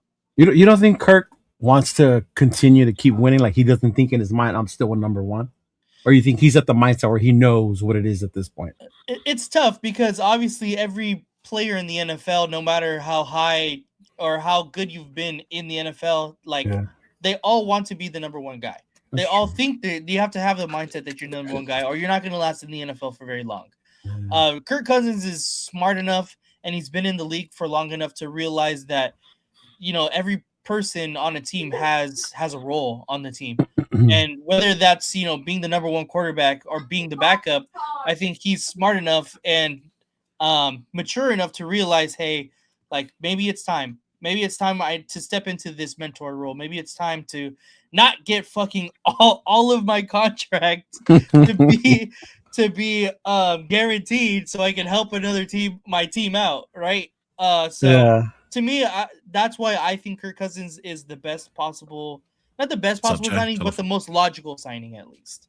Right. Can I piggyback on that? I think I was going to say the same thing, and I think if I said it before, if Raider Resistance is posting that, there's generally most of the time a lot of validity to that. So you know, that's a sneaky signing to keep an eye on if they do make that happen. I wouldn't be mad at it. You know, Kirk Cousins has been in the league for a while. He's at least proven to be adept for the most part of his career. But you know, to your point, like I think he knows what it is by now, because when you get to the age of 38 at the quarterback position, like I would agree if at one point in time you're one of the elites, because usually when, like, say your Aaron Rodgers or your Tom Brady's or your Drew Breeses, you know, those guys play on, and by the time they're 38, 39, 40, they still believe that they're good enough to be a starter. But Kirk Cousins was never that. Like he was never in that tier of quarterbacks. So I think by now he realized what it is, and if we can get him to be that veteran presence to, be that guy who can hold the place for the now, or be the backup, because Mendoza, if we draft him, beats him out in preseason, then I'm not going to be mad at it. So, but I do agree with you there. That's a position to keep an eye on. Like, what are we going to do with the quarterback position in the next couple of days? Yeah, for sure. And again, shout out to Raider Resistance. Make sure you guys go ahead and give him a follow on Instagram, and also now on X. He is on X now. So make sure you guys go ahead and give a follow. Especially to everybody who's tapped in on Twitter right now for sure. But Jeff, who do you think we still pursue in this free agency? Two things I want to just real quick. I know Raider Knight said something in the chat about we need an O-line guard between Linderbaum and Colton. That's going to be JPJ. The left side is going to be locked down solid. It's going to be JPJ over there. It's going to be the right side that we're going to have to worry about, either a right tackle or a right guard. And one of them could be Caleb Rogers. One of them could be Grant, and it could be what we get in the draft. So the right side is the one that's going to need the attention. Left side is going to be solid. That's where you're going to see Genty do most of his work. So, but getting to the Kirk Cousins thing, I've been watching NFL Network all day today, and they talked about this, and they made some really valid points on this. Went to Atlanta as a starter, but he ends up getting replaced by a draftee. Okay, so they bring Penix in, so now he gets relegated to a backup role and a mentor. He's not going to want. He already said that he wants to start somewhere and be the starter, that number one guy. He's not going to come here knowing that we're drafting Mendoza, and there's a chance that Mendoza could walk right in and start over him, outplay him in preseason, and now he's relegated back to a backup role or a mentor role. That's somebody he wants. He feels that he's still got gas in his tank. What he may end up doing is take the time and not jump to a team and wait and see what happens when preseason goes, season starts. And if a quarterback goes down, guess who's going to be one of the first ones called? It's going to be him. Joe Flacco. And he can walk in somewhere and be a starter right away, no matter where it is. Okay, because he's talented enough. He's older, yes, but if they're looking for that gap guy that's going to be the starter, that's what he wants. He wants to play. He doesn't want to be a backup. So what they were saying made perfect sense. And they did cut him today, so he is out there. He is available. I don't see us making a move for him. I really don't. If we do and he does take it, I'll be completely surprised. And you want my honest opinion? If we're going to look at a veteran, I know people are going to fucking flip when I say this. Oh, God. Hold on. Okay. And this comes from watching them again today, too. That wouldn't be a bad option because he is still under contract with the Saints. If you throw a late round pick, so they release him from the contract, we bring him in as the mentor, not to purposely to be the starter. He may walk in That's here the for problem. that purpose at a lower amount. That would actually work. He would come in knowing that he's going to start maybe the first few games, but he's going to be that mentor, gets him back in the Raiders organization, which will make him happy, and he can finally retire as a Him? Raider. Him happy? No, Or Raider fans happy? both. No, him, because he's What already about said DC? he would love to come back here. I figure it's Why are not you like laughing? It's a DC. serious thing that could happen. Why does everybody think it's a joke? No. It's a legit thing that could happen. No. It makes more No. sense than Kirk Cousins. This is the problem. Kirk Cousins makes more sense in my opinion because if Kirk comes in with that thought, that's the same thought that the Raiders have. The Raiders don't want to start Fernando Mendoza. Make us not start Fernando Mendoza. We don't want to do that. Let's bring in a what's quarterback. going to happen. What if he comes in and shows out and they have no choice because fans are going to be screaming for it. You know they are. You don't think fans are going to be screaming for Carr? Yeah, exactly. No. You don't think But you fans know- are going to be screaming for Carr? But this is the thing. Whatever. Like, bring in a quarterback that has the ability to Don't win get mad, dude. win We're football just games I'm now. not mad. You are. I mean, Whatever. it's a better option Whatever. than just going into the season with Alright. Mendoza and AOC 12 that everybody keeps saying. We I- got I- AOC, wasn't it? That I doesn't get make that. sense. But you Can I can't get in ignore there the for- Carr can I please? thing. Yeah, go ahead. No, Jeff, if that were to happen, I don't see it happening. But if it does happen, I personally wouldn't be mad at it, being that if Carl was to come back to sign with us in that mentorship role, whatever it may be, you cannot tell me Carr is not better than all these other bums that we brought in the door since he left us, even now. Yeah. So You're right. if it were to happen, I'd be with it. If we don't go that route and we go Kirk Cousins instead, I'd be with that too. So, guys, just pump the brakes, man. Like, don't trip. Like, just let No, the I'm not cars tripping. fall I'm in, saying man. See where it if goes. earlier your biggest thing is you don't want no more drama, you're Yeah. bringing in the quarterback that has You're going caused to the bring most drama no matter drama. what. You're going to bring Right? a guy here that's going to, first of all, Cousins Like- is going to want more money because he still thinks he's number one money. That's the big thing. So he's not going to come in here cheap. You could get Carr in here cheap. You could get other guys in here cheap too. I'd rather Kyler Murray. I would too. I'm not going to lie. I would much rather have could Kyler Yes. Murray. You guys been Yeah. talking about him, so I was going Oh, to shut up. Yeah, but he's going to Minnesota. He's going to Minnesota. I don't think he Most leaves Minnesota likely. without a contract. I think yeah. he's going to be a beast in there. Yeah. And why are we so focused on another quarterback developing our guy or mentoring him when we have coaches for that shit? To me, it's not that I You don't still need want. a veteran presence. I'm not saying you don't, but to say that, because he's gonna mentor him. He's gonna. Yeah. I thought that's what Brady was fucking here for. You know that's the. I know, but isn't You that know what that's everybody? not the truth. Stop it! Stop it! But wouldn't it be different with like on the field mentorship, like during the process Exactly. of the game? Someone who can, yes, you've got coaches for that, but also guys who are out there at the time who can see what the quarterback sees. I mean, yeah, again, it's probably the same thing a coach can do, but I kind of get it to a point. Yeah. Like, look, either way, I'm not going to be mad or trip about what veteran quarterback we bring in the door, but we do need to bring one in. And that's it for me. Yeah. I mean, Max said everything happens for a reason. If it's Carr, then we know the reason. Hey, remember that encryptic message that the Raiders put out? Was that Monday night? It's. That I'm was- telling you guys. It What a cryptic it was thing. Monday. It was Monday. It was We Monday did night. like sales. They can't post anything until today, and At that's when they one. posted everything. That's what today. they did. Yeah. Yeah. Mhm. That's what it was about. And then they pulled out of the trade happened right after that too. That was just coincidental. No Yeah, one knew yeah, that was yeah, gonna yeah. happen. But The trade 12 was hours last later, night. 8 hours later, Mhm. 12 hours Yeah. later. That's when it Yeah, that happened. was Monday. Mhm. No, they pulled out today. What? I mean, yesterday. They pulled Yeah, out that was yesterday. Yeah. The message that they put out was Monday night. The And then Raiders. yesterday was The Wolves. Tuesday night, a day later. Yeah. It's not like they knew then.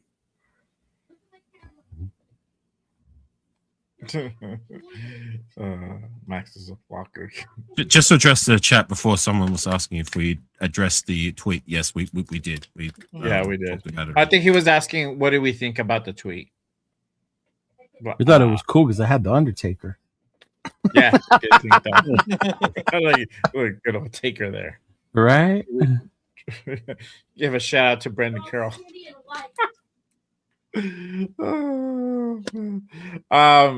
AR, let me ask you, who do you think what positions do you think we still need to fill? Anybody that you have an eye out on for in this free agency right now?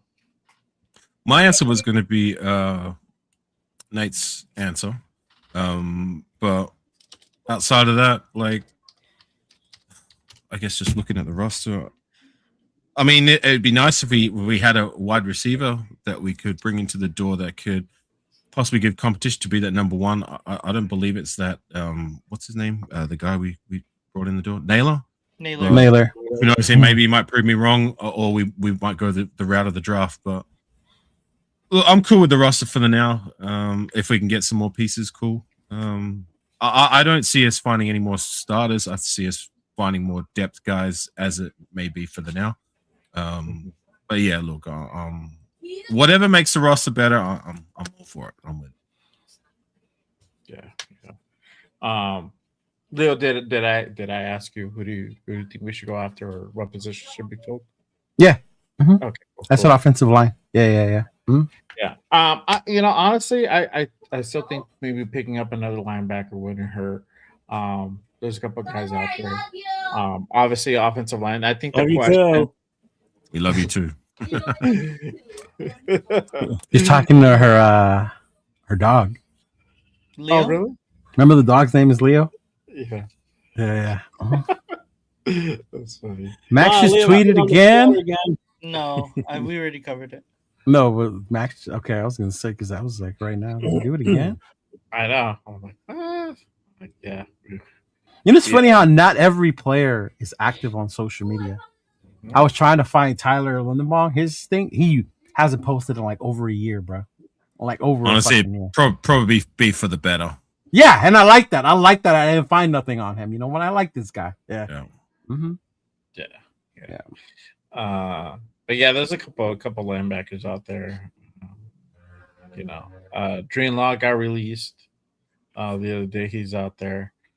He still got tendons left in his legs. That motherfucker gets hurt so much lately. Yeah. Kenneth Murray's out there. Logan Wilson's out there. We talked about wide receiver guys that are out there. I mean, Juwan Jennings, Debo Samuels. No. The free agents for wide receivers is not too big this time around. Obviously, that can change later on as we go through the offseason. Maybe some guys get released, but as of now, it's kind of a little bit of sim pickings. But yeah, I think the question as well. I mean, we just went out and got Linderbaum, right? And I did want to ask this question in regards to what's Linderbaum's impact on this offensive line. I mean, how much do you guys think that this offensive line got better by? What do you think are going to be potential ripple effects going down as we go through, training camps and OTAs and all that? Jeff, you're high on Linderbaum. Obviously, you're all about offensive linemen. What are your thoughts? Linderbaum's impact is going to be in this, coming in with the Raiders. Twofold here. One, we get a bona fide, legit center that's played in college his entire career, he's played in the pros his entire career as a center. And we now can solidify JPJ at staying at guard. So that's going to be a twofold on this one. There's going to be no dicking around with this offensive line, competition for this, competition for that. You're not going to have the same crap. And I know some people are saying, well, he's not that good in the pass protection. He's better in the run. That's fine. Maybe a little bit of tweaking here and there. And I think with the offensive line coach, Dennison, that we have in here, can help fix that or help at least address that so it makes him better. And again, with better support around him, with a better left tackle, a better left guard, and then whatever we do on the right side, I think that's going to also help him. So our offensive line automatically took a jump up, okay? Because you now just solidified that entire left side. There should be no questions on that side whatsoever. Now you just have to worry about the right side, what we're going to do with it. Is Grant the answer? Is Glaze going to recover from his downfall last year? Mhm. Is Caleb Rogers going to step in and be the starter right away? You've got the pieces. I don't think the line is as bad off as we think. Would I still want to grab one of the offensive tackles in this draft? Absolutely. And if not a right tackle, I want to grab a left tackle primarily because we need to plan for Colton Miller. He's got 2 years left on his contract with us. We need to have somebody in the wings ready to go, because if we move Grant to the right because he outplays Glaze in preseason and training camp, then so be it. That's what happens. Sorry, you got to put the best 5 guys out there. But we got to get somebody ready to definitely take over for Colton Miller when that time comes. And I think 2 years is more than enough time to get a legit left tackle built up from the draft this year if we can get one of the top ones at some point. Mhm. But I think the offensive lines are going to be solid this year. I think you're going to see Genty have a killer year this year. And the quarterback's going to stay on his feet. He's not going to get sacked almost 60 times in a season. Yeah, that's for I'm sure. happy. And I wanted to bring this, concern, and we addressed it. and I wanted to bring this up, and you just brought it up too. Shout out to JW. He says we need an offensive tackle opposite of Colton or his future replacement that plays right tackle until then.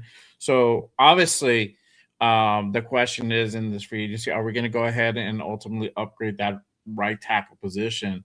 DJ Glaze had obviously regressed this past season. And so that's a question that's kind of been on some of the nation's mind is what are we going to do with DJ Glaze? Brandon Smith, I think, is still out there. I don't think he's been signed yet. That would be a big pickup if we were to go ahead and bring that dude in. I think his market value is about 15 mil, around that mark. I think he signed today. Did he sign? I haven't so. seen anything on him. With who? So I can't. That's what I'm looking for right now. Braden Smith. Oh yeah, with the Texans. Yeah. Oh, okay. That's who the Texans got. Yeah. Okay. I think the other one. Hold on. Let me. I'm on the thing. Didn't they get someone else today too? The Texans, or was that yesterday? It might have been him yesterday. Right. I agree with Raiden. The entire team pretty much regresses. Not really anybody. Just like find the guy who took one step forward. You know what I'm saying? So like I still have some confidence in DJ Glaze to have a bounce back season. I mean, I've said it quite a few times. Like it was inexcusable to see the regression of 2 guys who showed so much promise in DJ Glaze and JPJ, because JPJ had a regression too. Yes, like DJ Glaze was more noticeable because he had more game time, but like to see both those 2 young guys fall off the way they did, it was inexcusable and unacceptable. And yes, they may have had something to do with it, with their I don't know, with their own playing abilities, but to me it just screams coaching. And to what you were saying before with the signing of Linderbaum and the offensive coordinator, line coordinator who has experience and credentials behind him, I truly believe that we can elevate the young guys we already have in the door. Caleb Rogers and Charles Grant, to name 2 others. Murphy was another name that I saw took a lot of snaps last season. So he's someone else. Dalton Wagner and friggin' Lucky Tassi. How well can he develop? So there's young talent in the door I believe can be better and elevated with the signing of Linderbaum.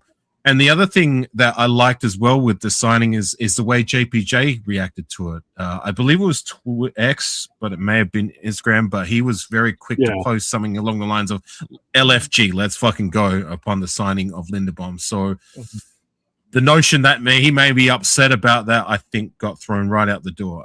And I think this offensive line, will we address it via the draft and get another young guy to develop? Time will tell, but there's young pieces already there that I believe can be elevated and progress better than what they did last season with the said moves that we made this offseason. I know I said this during the season too. With JPJ, with them moving him around, and they basically messed with his head. That was the big thing. Yeah. And I say let Glaze and Grant duke it out for right tackle, plain and simple. I think Caleb Rogers did a hell of enough of a job last year based on what I saw, where he should be given the first shot at the right guard. and just let Glaze and Grant duke it out for the right side, and then we go from there. Hopefully we get another guy in the draft. I And that think wouldn't be a bad battle. Yeah, I think it'd be a great battle. It would be good. It's a 3rd round pick versus the 4th round pick. I think it would be great. Mm-hmm. I want some competition in training camp. You kidding me? I'd pay to see that shit. Hell yeah. You know me. I love DJ Glaze and Charles Grant duking it out for the right tackle position. Yep. Yeah. Well, if DJ Glaze cannot beat out Charles Grant in year 3 for the right tackle position, then he doesn't deserve it. As much as I've Grant is a little bit bigger too. Right. Not much, but he is. Yeah. Leo, what are your thoughts on Leonard Baum and his potential impact on this offensive line? It was awesome, bro. Like, we got the center. We need the center. In a Kubiak system, the center is probably one of the most important parts. And it's funny that people complain about his pass blocking. Like, we're not just bringing in people to please Mendoza. Like, we also drafted a number 6 running back last year. So it's not just for Mendoza. Like, this guy's going to be here to solidify, hopefully, that interior. And then we got the coach. We've got an offensive line coach, a real good experienced one. So let him do his thing. Kobe Dean, I'd say. Obviously, I want to see more than just one addition. So far we've only added Lindenbaum. We kind of did that approach last year. Oh, we'll go with the guys we have, and then we didn't add much. Like, if there's still talent out there, bring them in. If there's a player available in the draft that falls somewhere you like go out there and get him. You're right, like, don't be afraid to take those chances on other offensive linemen because you think you have the guy. And I think that's what pissed me off about last year, how they said that, oh, we're good with the guys we have. Yeah. And all we did last year was complain about them, right? And then now we're only saying it's only because of the coach. Coach is coach, but players still got to go on the field and, put in the work. So I also think adding other people would be a lot better as well, to seeing who's out there. Obviously, I love the competition that we're going to have, though. It's going to be the competition. I want to see Glaze get another shot at the guard position. I always thought he would be better. Obviously, legit competition out of it was too. hard. Huh? It's going to be legit competition, not bullshit competition like last year. Yeah, that's what I'm saying with Dennison here. It's going to be a legit one. Yep. It's a whole nother ballpark because you have an experienced offensive line coach doing his thing. Yeah. Mm-hmm. Yeah. That's good. What about you, Nate? What do you think Leonard Baum's impact is going to be on this offensive line? I'm really excited to see him in this offensive line. I think Leo hit it right on the nose that the center position, especially in the Kubiak scheme, is very important. I think that we do need to add another player at the very least, whether that be in the draft or in free agency. I think it's looking more as of right now towards the draft. Obviously, we're a little constrained with the cap once we got Maxx Crosby back. And we need to figure out some restructuring with him. But I think the best available in the draft would be nice. I'm really looking at the tackle position to add. I think that would probably be the most beneficial for us. Yeah. Like Jeff was saying, I think we also need to start looking towards the future as far as, possibly trying to develop somebody behind Colton Miller, because that's the clock is starting to tick on that one as well. So I like the young guys that we drafted last year. I think they showed some promise late in the season last year. So I'm not going to be completely out on them yet either. And I think with us bringing in Dennison, I think it's going to only help their development as well. So hopefully we find some steals with those two guys, Rogers and damn, I can't remember the other Grant. Grant. Grant. So I think that hopefully their development could be extremely beneficial with Dennison, and I hope those could be the guys. I really hope so. I hope we already have the two guys on our roster, but of course I still think we need to add another piece at the very least. What do you guys think about this comment? It says no shotgun. Well, if you look at the Seattle Seahawks offense last year, they didn't run a lot of shotgun. It was very rare that they did. It was a lot of under center, and I think it's going to be kind of hard for Mendoza. Mendoza primarily ran out of shotgun. I don't honestly, I can't recall any play specifically. he ran under center. I don't think he did at all. So it is. I know it looks like it's not that big of a deal, but it kind of is, especially for a quarterback that didn't run one play under center last season. I think that it's going to be a little bit of a learning curve, which is why it's also important that we bring in that veteran quarterback to really show him exactly, how to run things. Clint Kubiak's system it's very cerebral, and of course Mendoza is a very smart player, but the NFL is a different monster. So that's why I think, again, kind of pulling it all the way back to the veteran quarterback, I think it's very important that we bring in a guy that's willing and able to, help him through that transitioning process. Yeah. AR, did I get your take on Linderbaum and his potential? Yeah, you did. Okay, cool. I think for Linderbaum coming, I mean, obviously this is the guy they wanted, but I think this offensive line just got a whole hell of a lot better, especially since, comparing it to last year. But, now you're bringing in an experienced center, guy who's been doing it for, going on his 5th year in the league.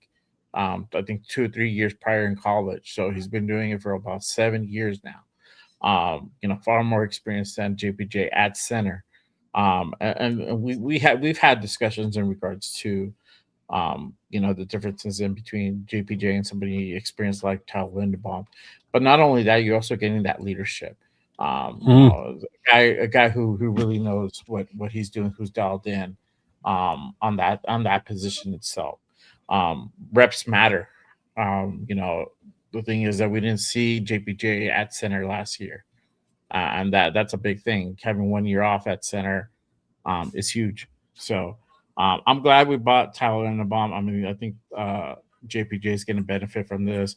Whoever's going to be the other guy at guard, where it's going to be Caleb Rogers, it's going to be DJ Glaze. However they're going to go ahead and go about that is yet to be seen. But like Jeff said, that left side is going to be wicked. It's going to be like a wall. You're going to see lanes open up for Genty. So that left side is going to be strong.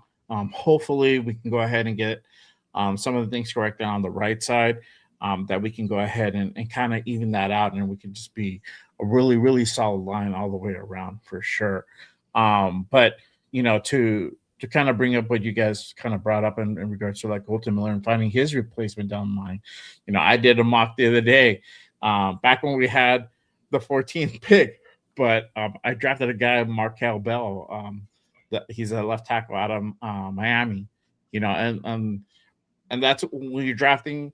That's something you want to keep in mind, because we know that Colton Miller is going to be here at least for the next 2 years. But after that, it's going to be in question. Is he going to be here for a 3rd year? Are we going to bring him back? What type of? Is he going to stay healthy for 2 years? Yes. How is he going to be physically? We know that he just came off an injury. He was out like half of the season last year. So those things kind of matter. But kind of going into that draft talk, because obviously, we're underway in free agency, but now we have a better sense on how this team is going to kind of shape out. Obviously, most likely the consensus at number 1 is going to be Fernando Mendoza. But who do you guys think we should get in the later rounds, 2nd round, 3rd round? Obviously, we got some comp picks as well. We flipped the 6th round picks, so we got an extra 7th in there. I believe just 1 6th as well. But I'll start with Jeff. Because Jeff is notorious for his drafts. But before we start, are you highlighting the rest of the draft class, not what we do in the 1st round? I just want to elaborate. That's what you mean, right? Yeah. So that's what I primarily mean. Now, would that subject is it going to stay there? I don't know. I'm gonna just let it evolve on its own. So, Jeff, I'll start with you. Who do you think we should take in the 2nd round at 36?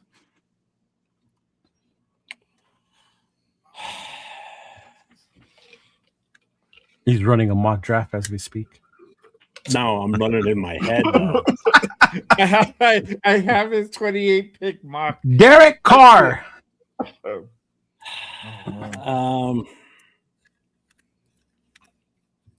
God.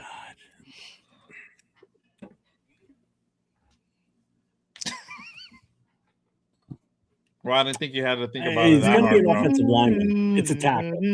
I know everybody wants us to take Rodgers in the second.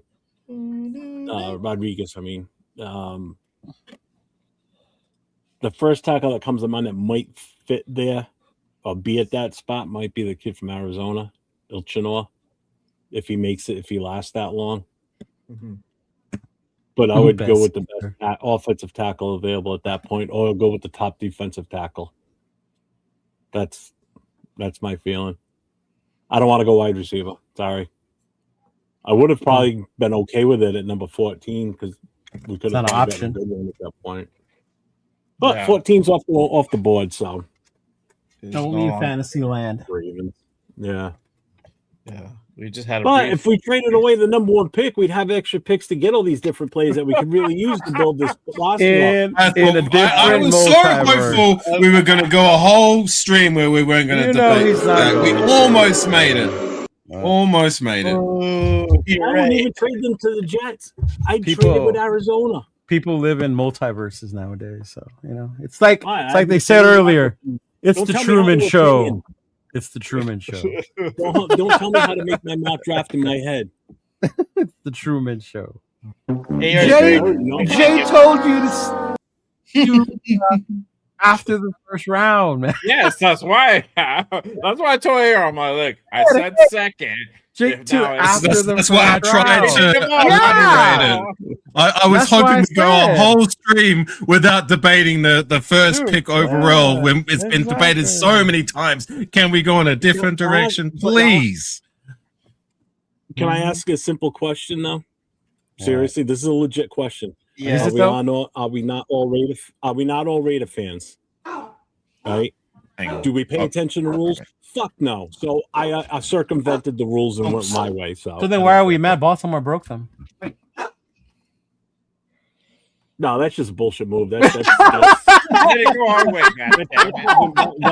no. Right, Nathan? Hey, they didn't even break the rules. To get started. We were so bad. They didn't break the rules. They were within the rules. They just didn't act on good faith. And that's just being an Indian giver, basically. Do Raider fans act on good faith? Never. We differ though. That different. Hey, are you okay? Oh man. Yeah, I just had to go situate my dog. The postman was at the door. Mr. Postman. Yeah. Sorry, Was what you were saying directed at me, or was it just in general? I had to. No, I was making sure you're okay because it looked like you fell. No, I just asked, are we all, what are we? We're all Raider fans, right? Do Raider fans follow the rules? AR, what's Raider rule number 1? Cheating is You're not encouraged. cheating, you're not trying. And what's rule number 2? See, rule number 1. Thank you. I state my case. You know, to that though, Prosecution like rests. it was very surprising to me when I was in the States. I'd say 80% of the people I asked that question didn't know the answer. I found that quite shocking, to be honest. I didn't. I'm not surprised. I didn't. Yeah. I'm not surprised. Anyways, Next. Well, Who is it, Leo? all right. Well, either one. I'll go with Leo. So, who do you think we should get? Who do you think we should get like in the second? And I think Spy Tech already said it. When you start peaking at need, you reach for players and you draft them sooner than they should be. So if Spy Tech is going to stick to his guns the way he's saying, he's going to look at that board and whoever is best player available at 36, that's what he's going to go with. Mhm. So if it's a defensive lineman, if it's an offensive lineman, whatever. But I'm hoping that's the mentality he's taking and he's being for real about it. Instead of going up to reach like, oh, we need an offensive lineman. Oh, well, this guy's here. We need a linebacker, right? I've been saying I love Jacob Rodriguez, but I think at 36 he's a reach, right? Things like that. Even wide receivers, whoever's going to be left. In Spy Tech, we trust. So if he takes best player available, I'm gonna be cool with that. Yeah. But I I'll would give him like that. first. I would really like a defensive tackle though, because I think we really need a big dude. We need a big fucking dude in the middle of that defense to plug up the middle. And if we can find one early in the draft, I think that would be ideal. But then again, I won't be mad if there's better players on the board. Yeah, I don't want to see a Jack Besh like I did last year. I'm going to be upset because he was not the best player on the board at that time. Yeah. He really needs to step his game up. him and Thornton really need to step up and make some progressive stuff. Thornton was, yeah. Oh, I think both of them. I think both of them. Thornton needs more work. Thornton needs more work, but what? Thornton needs more work. It's because I went away. So what about you? So what do you think, AR? Who do you think we should get at the second, third, and so on and so forth? After I give my take, I got to get going. So I appreciate you guys. Thank you for having me on the panel. Appreciate you for coming through today. No, it's been fun. It's been fun. I always appreciate chopping up with you guys. And anytime you need us to come on or would like us to come on, I would appreciate that. As for what I think, BPA for me is pretty simple, whoever it may be. Yeah, BPA number at with the first pick too, and I believe Mendoza is at BPA. So, yeah. Who'd you pick? Who's a Reese? Angel Reese? What about Reese? Oh God, no. He wouldn't go that far. Yeah. I knew an Angel Reese. Angel Reese. That's funny. Oh my God. Hold on. Are we really going to do this again, Jeff? I actually enjoyed coming on the stream, not debating the fact again when we've done it how many times. I don't want to do it. Let's. He's allowed to have his opinion. We all know your take, so let's keep it like with other things related to the. Boo this man. Right. There's only so many times I can debate the fact. I just want to do it again. I gotta boo this. But yeah, and I mean, you know, I don't know. For me, I'm with Leo. You know, a nose tackle would be cool at 36. You know, I definitely want to be mad at that. We met with Lee Hunter at the combine. That's a great name to go ahead and kind of look out for. You know, if you go linebacker, I wouldn't be mad at that. Whether it's Jacob Rodriguez or Anthony Hill, I wouldn't be mad at that. There you go. All love, bro. All love. You know, or we go edge. But hey, thank you, brother. Thank you for pulling up. Make sure you guys go ahead and hit that subscribe button like on AR's channel, Afakasi Raider. Thank you, those of you who gave him a super chat and became a member of his channel today. No, I appreciate that. It's been a minute since I not that it's, you know, something for me. I never did this about the money, but it's something that I personally don't take for granted, and I wanted to make sure that the guys who did got their due appreciation. So, you know, and everyone else who tapped in on my side as well as on everyone else's side, please go subscribe to everybody that's up here. You know, and yeah, no, I appreciate you. Unless there's anything else you wanted to ask me before I had to usher my way out. Yeah, I mean, you know, what do you have anything going on? Obviously, where they can find you. We have your link to your channel pinned down in the description as well. But is there anything that everybody should be on the lookout for? We have like over 150 in the building right now. Appreciate everyone pulling up and big numbers. So salute to everybody. So my channel is AFAKASI Afakasi Raider. That's where you can find me. I will be trying to do a live over the weekend with my guy Aunt Six, as well as my guy Raider Solo, who's going to come back with us. Nice. Outside of that, you know, I try to get on and be active when I can. I do some gaming as well. Shout out to my guy Raider Critique. We get on the Tecmo Super Bowl, as well as you, Jeff and Nate. They've come on, and we've played for you know, had some fun times as well. And the rest of the gang on the PlayStation. So yeah, that's what goes on my side of the fence. Do that again soon. What's that? Controllers are all dead. I got to recharge my controllers. They're all dead. Maybe we can do it again sometime. But you know, that's it for me. My dog is. I don't know if you could hear her before. She's really barking at me to get her out the door and take it for a walk. Much love, everyone. Take care. We'll catch up. Take it easy, AR. Appreciate it. Later, brother. Peace. Yeah, Randy Gino passed the physical. Thank the Lord. Hey, Ah, Lord, oh my God! Hey, I think that's the one that we also been like kind of sweating on. Oh my God! Hopefully they don't take back Gino, bro. No, send back Gino. God damn. What's It's up, all Randy? you, Ann? bro. What's going on? Yeah. Um. There you go. Shout out to Jack with the 5 gifted memberships Been a while. on Forget to AR show him channel. some love. Yes, sir. Yes, sir. So make sure you guys head on over to AR's channel. Go ahead and give him a like and subscribe, for sure as well. Nate, who do you think we should get in the second round and then the later rounds? Anybody that kind of sticks out to you? Jacoby Lane. Yeah, that I've been saying two guys. I've been saying two USC guys. propaganda raider in the house. I've been saying two guys this entire time. It's been Jacoby Lane and Jacob Rodriguez.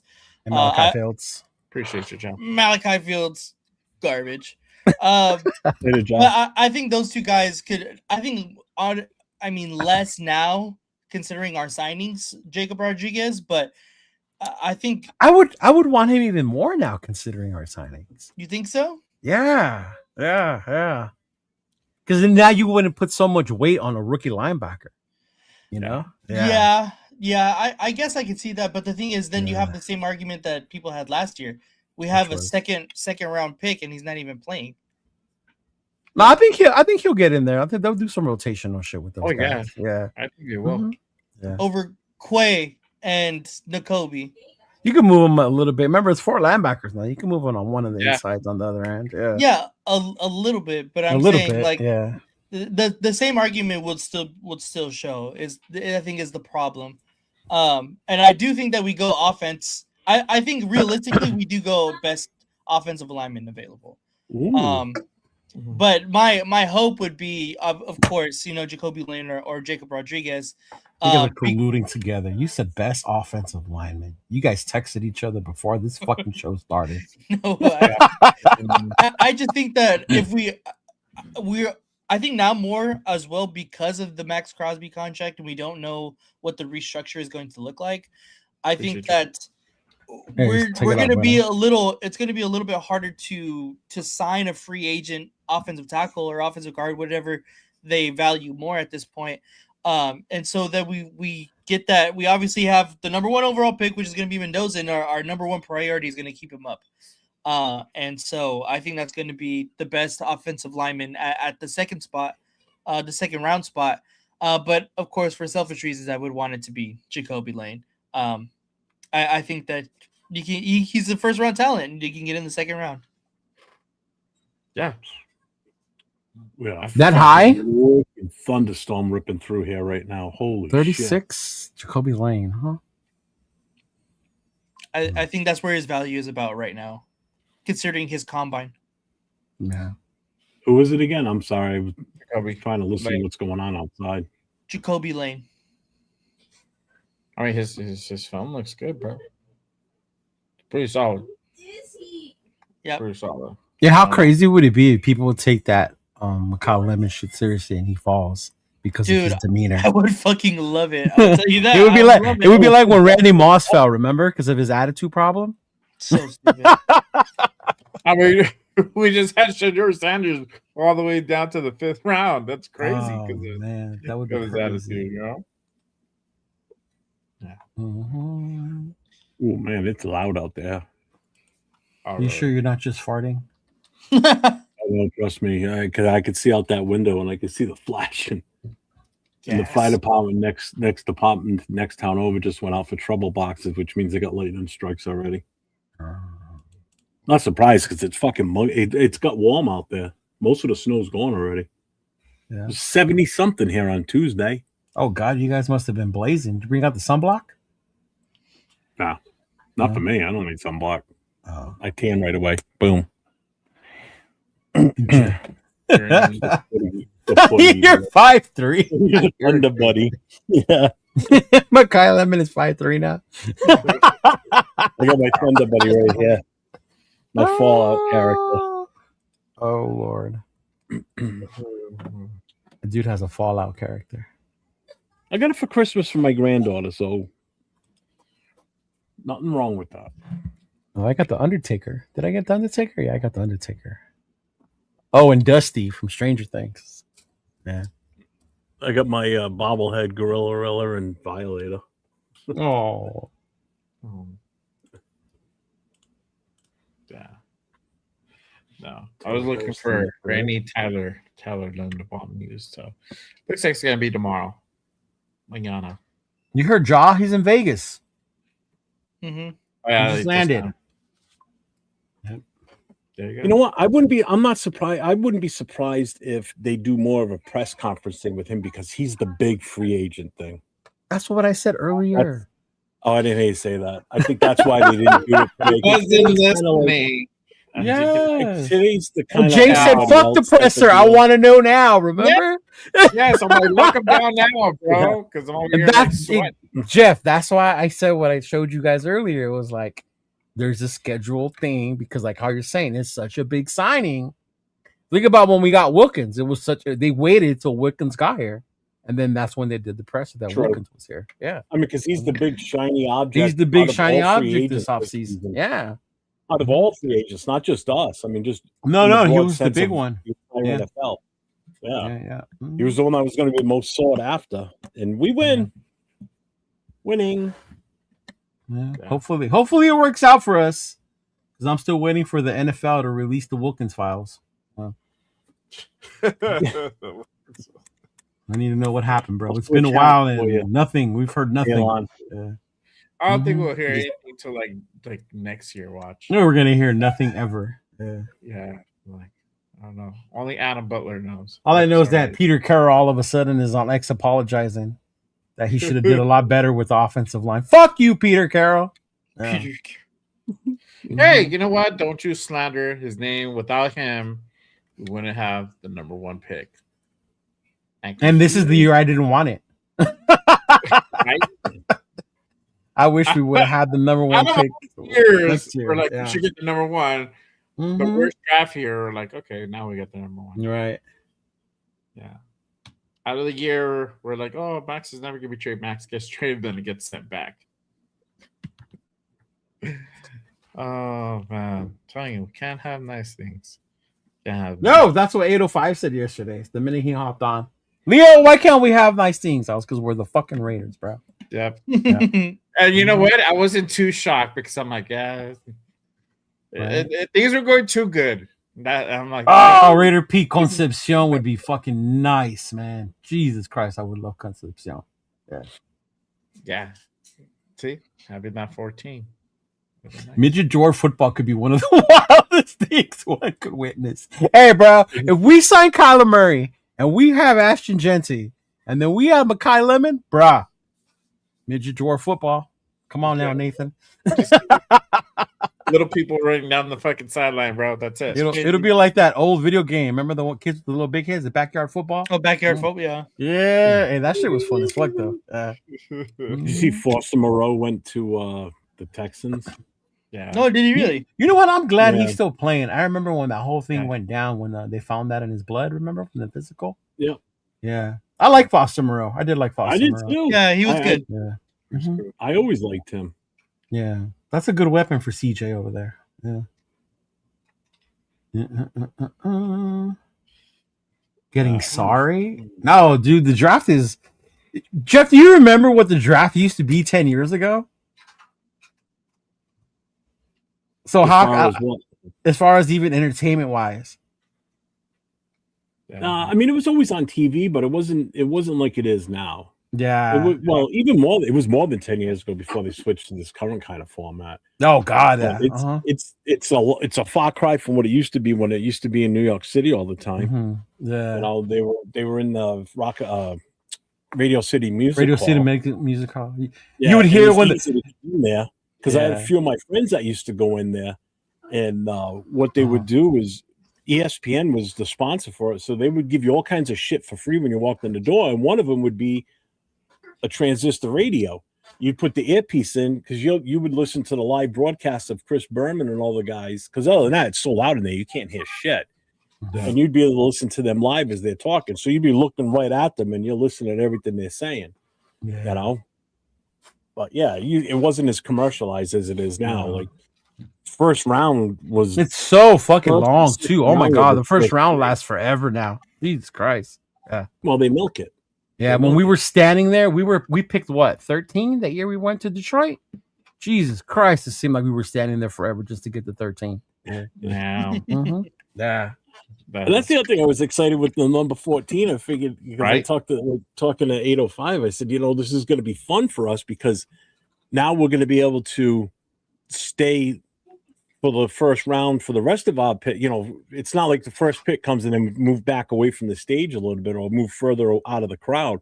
Right. If we were going to pick 14, I'd want to stay up as close as I could at that point. Now, first pick, once that pick's over, I'll move further back out of the crowd, away from the crowd a little bit more. But, Yeah, I know. But, well, blame the pigeons for ruining your draft. The I hate the Ravens. The now. pigeons. I didn't like them before here, and I hate them even more now. Shout out to our guy Avocasi. He's put the $5 super for Jeff. He says, "Thanks, man. I saw what you did. Didn't have to." You're brother. welcome, my guy. I appreciate you for coming on, my guy. Salute to you on the $5 super. All right. But yeah, we'll see what. Real quick, Go ahead. I've been looking for this, and I finally found it. Did you see what Pete Carroll had to say about Geno Smith? No, I didn't see. I just saw what he said about the O-line. What he said about You Gino. have it up. You can put it up. So, former NFL coach Pete Carroll says who developed a close relationship with Geno during their 6 seasons together was a bit amused when he heard his former quarterback had been traded to the Jets. He goes, "I had to chuckle a little bit because of the history and all." He told ESPN Wednesday in his first interview since being fired by the Raiders.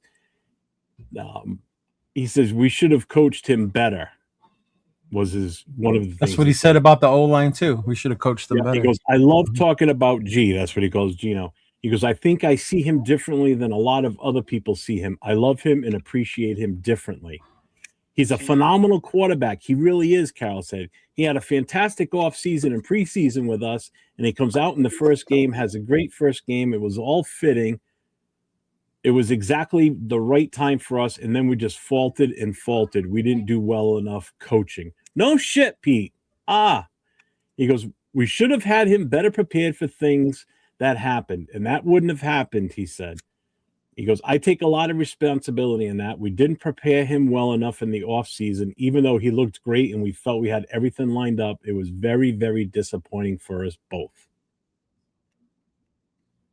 He goes on and on talking about this. I mean, there's a bunch of quotes in here from him. Yeah, fuck him. Wow. Wow. Stop it. Get some help. Yes. 100%. 100%. I think the game has just passed him by. Okay. Dear old Pete, we wish you well. No, we don't. I don't wish you nothing well. Yeah. He gets to enjoy his golden years with a lot of Fuck money. him. Bro. Fuck him and his He's got a golden bag years. and shit. Fuck him and his golden years. Yeah. Got the number one pick, so I'm not hating on Yeah. this. Mhm. But yeah. But yeah, crazy. Let's see what else happens. In this now You muted me. open. Am I muted? Nope. No, you muted me. I didn't mute you. I did not No, mute you did. No, I did. Oh, did you guys hear me even say what I was saying? Yeah. Yeah. All right. Tripping. We chose to ignore you. Yeah, it's different. That's fine. No, bro, you're getting all mad earlier. I like it when you're sus. Oh, yeah, I'm sure it will be 8:05. Yeah. I'm looking forward to it. I'm excited. I can't wait to get out there. Oh, Of yeah. entertainment. Yeah, it's not based on who you guys are picking in 805. It's going to be entertainment based on what activities you're partaking in. Remember, I'm going to be Exactly. boring. Wife and I don't drink, but that's fine. I don't care. It'll still be fun. Oh, I'll laugh my ass off with all the other drunkers. That's the fun part. Well, we finally broke down and decided we were actually going to rent a car to drive out there. I don't want to take ours out there. It's a long ass ride. Plus, if it breaks down and it's a rental, hey, broke down. Okay, come bring me a new one. Hop in the new one and keep going. getting late for Jeff. He's cranky. I'm not cranky. This is early for me. I'm up until 3.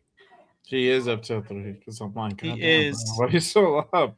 It's like 1 o'clock for me, and I'm trying to put this kid to sleep. He's still crunching the numbers for our salary cap and how he's going to get people to restructure. The little monkeys at work. The gorilla at work. He said, I'm partaking in a trade back party. So last year at the draft party, I recorded 805 when we took Genty. So if you're near him or if anybody's near him that day and we don't trade back, please record 805 crashing out when we draft Mendoza. Hey, him. I'm going to have all 3 of them now. I'm going to have him, Severe, and Chris. All 3 of them are going to be like, what? It probably won't be as big because we did it at a Raiders party. So after we took him, all this shit came out with JT and the hype and all that. So that made it even worse, I think. Because then instantly his picture went on the building on the side of the Palms. Like, boom, right there. Like, yeah, all big. Yeah. Mm-hmm. Caleb Banks. Yeah.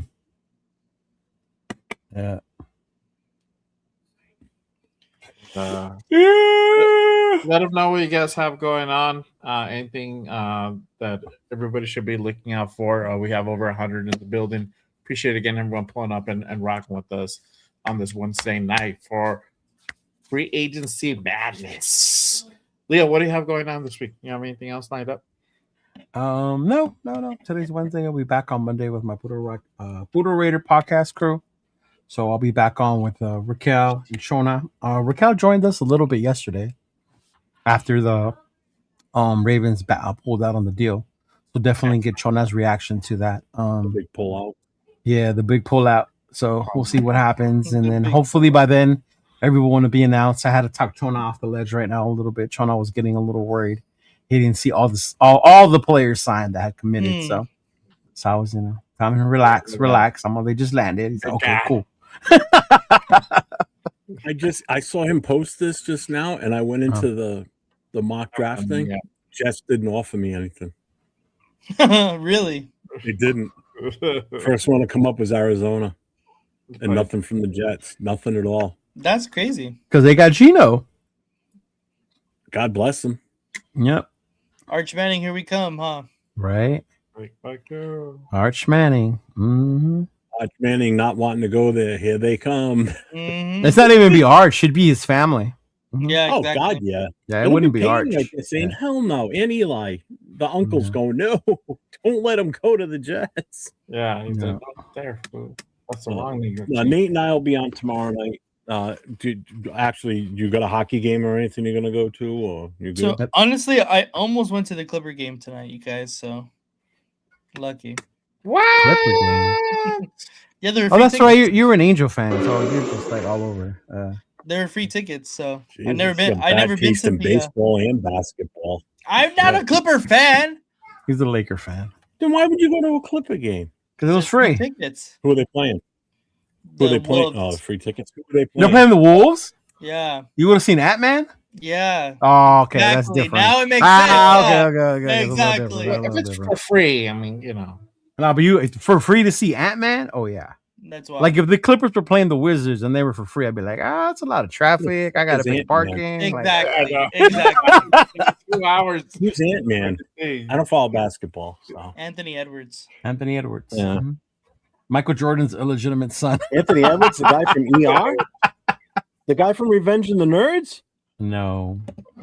That's a different Anthony Edwards, bro. Your mic is on. We could hear you. We're just like, man, no.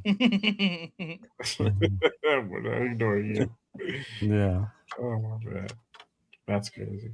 All right. But sorry, I'm not a tomorrow, Raider fan. I'm a Saints fan. We'll be on tomorrow night at 10 o'clock Eastern time. There's no hockey. There's no 7 o'clock Pacific. Baseball hasn't started yet. The World Baseball Classic? Well, I'm saying like games to attend to. Oh, and I can't go to that flag football game anyway, Nathan. There you go. It's the 21st. It's the day of the Easter fundraiser barbecue. Yeah. The one that they moved from Dubai to LA now. It's in What April. is that, bro? It's the NFL one there, right? Yeah, it's the Tom Brady one that's sponsored. It's a flag football competition. Yeah. It was supposed By to fanatics. be in Dubai, but with everything going on Yeah. over there, they moved it to the Like States. NFL cool. players supposed to come out and participate. Oh, okay. They're drafting like team players. Like a lot of NFL players are in it. Yeah. Oh, okay. That's the one with the commercial for Jalen Hurts, right? I heard about it. Yeah. No. No, that's What? the Olympics one. That's for the him, isn't it? Olympics. Yeah, that's the Olympics. Are they going to let pros play in that? Yes. Why not? Ooh. I'm just Yeah. Pros asking. just played in the Olympics in freaking for the NHL. Yeah. I understand that. I totally get that. But I wonder what type of injury clause, contract, whatever. They all have insurance for it. Yeah. I got my medal one, bro.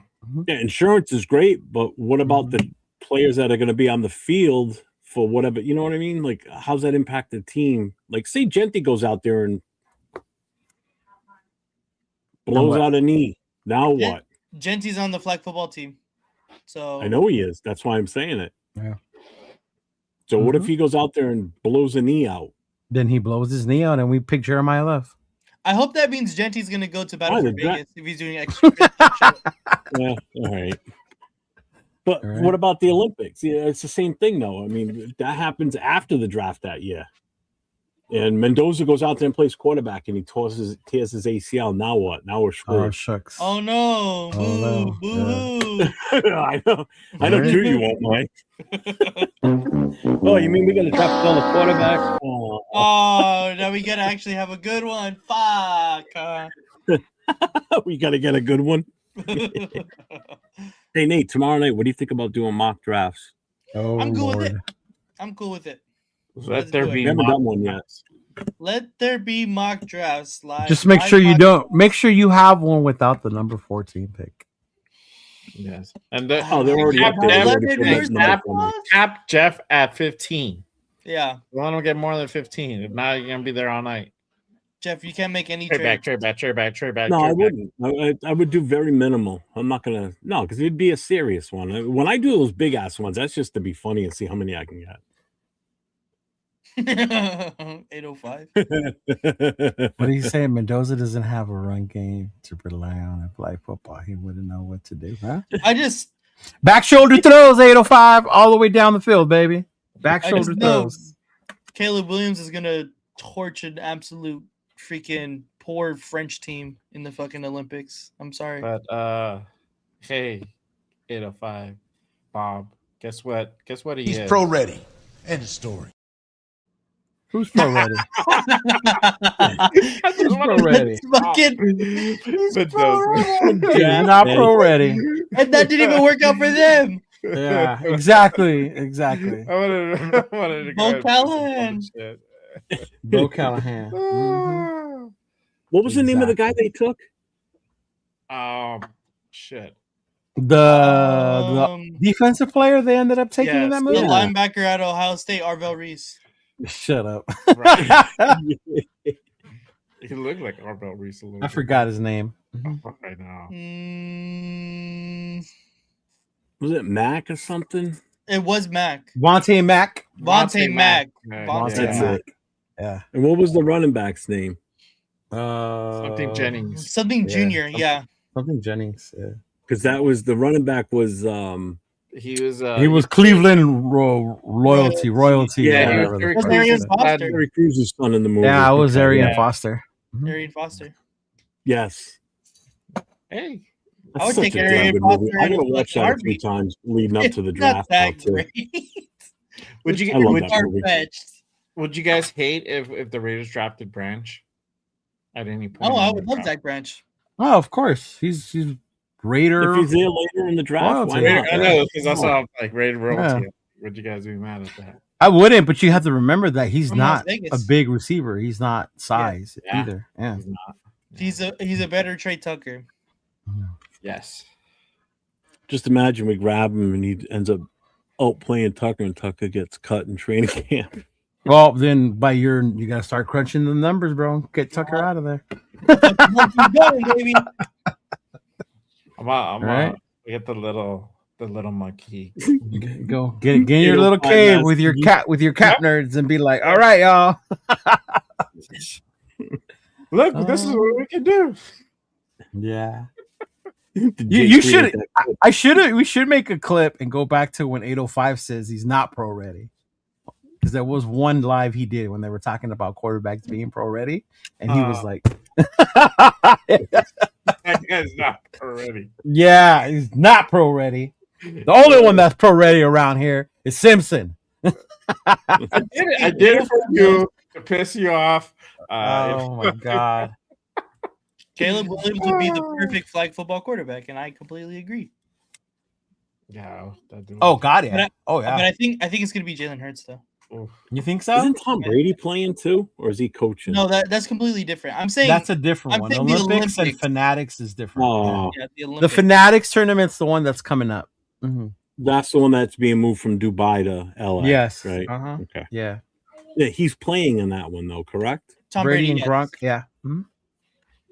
That was why I wanted to go so I can see Tom Brady. Yeah. Mhm. I see Tom Brady. It's okay. Yeah. It's not that special. My mom has know. like 30 pictures of him. It's okay. I know. You created Oh. his website. I saw. Big fanboy. They served. I can't be within 150 feet of Tom Brady because I might threaten to punch him in the face. Oh So. my gosh. Don't you go I get still yourself would. I'm telling you, if like he walked in, Henderson I don't and think I like can handle it. Allegiant before you even get there. Like, sir, If have he your- had Oh, big- do that, please, 805. Do that, please, bro. Please. Have it- So I have can make his plenty picture more like lives just for that purpose. Oh my god. Mhm. What do you Yeah. say? Oh, I mean, Yes. He's Go not ahead. pro ready. God damn it. like, I Here- don't care. here's the thing. You know, I asked him if he realized that last week. I must have said that about 7 or 8 times throughout the show, trying to just throw it out there when he was on with Nate and I last week. I kept saying, "Here's the thing," but Oh, he he didn't does. catch it. Yeah. Mhm. Oh, man. That's our guy, James, with the What's up, James? Raiders. You already know. Yes, I guess, sir. I cannot see Jeff tackling Brady. He wouldn't catch up to him. No. Oh God, no! I would never catch Best him. shot is like trying to trip him as he was like walking by or something. I'd have to corner him somehow. Yeah. Use your back scratcher, bro. You're like, where you going? Where you going? You're not going anywhere. Oh, bro. That's funny. For me, I don't have anything lined up this weekend unless something goes down. But yeah, I'll be back on Monday with Rogers Unfiltered. So make sure you guys go ahead and pull up Monday afternoon. So great show. Make sure you guys go ahead and watch the replay of that. I had Will No, and Michael. on Monday. Really Sorry, good show. Michael. Depending on what time No, the no press news about conference- Deuce, Michael. Sorry, brother. No news. But we're getting Derek Carr apparently. So keep your head up. Yes. Yes. That's why they're having a big press conference tomorrow. Yep. For Derek Carr. They're gonna break all that news tomorrow. That's what's gonna happen if Derek Carr comes back. Not doing it. So we're gonna start AOC then, which you all love. So you would start AOC over Derek Carr? Derek Carr's not even on the If team. you had to start somebody, Derek and Carr's it's not even not on- Mendoza, First off, sir, we have to go Right. trade for Derek Carr. We have to trade for his okay, rights. but again, He doesn't own his again. rights. We have to trade for him. You're Mr. I don't want to give up any draft capital. Thank you. at the tail end of the draft, who gives a Case shit? closed. Like 6th, 7th Right. round, I could care less.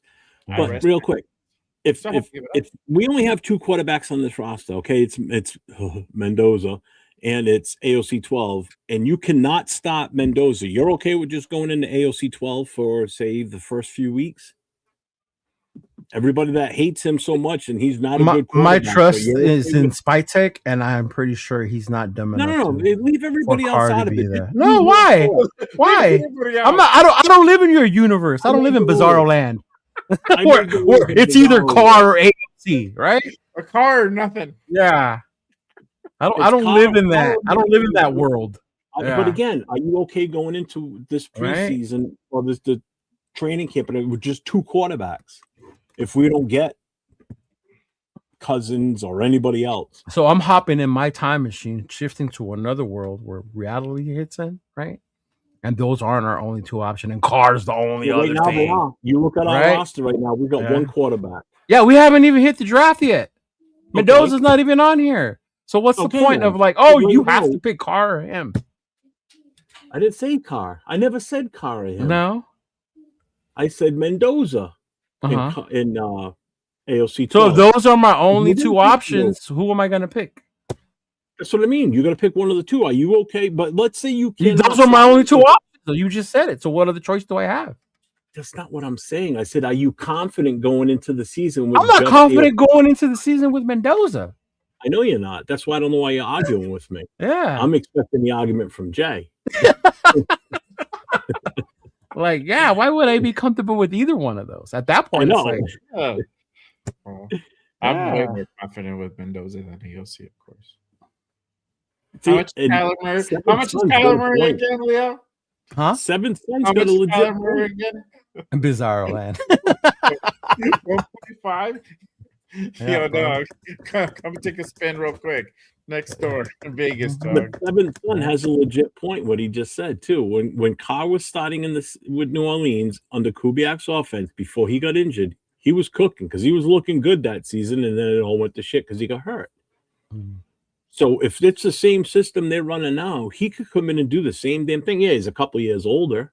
Couple years. When was the last There's time a he played? possibility. Who were the wide receivers there?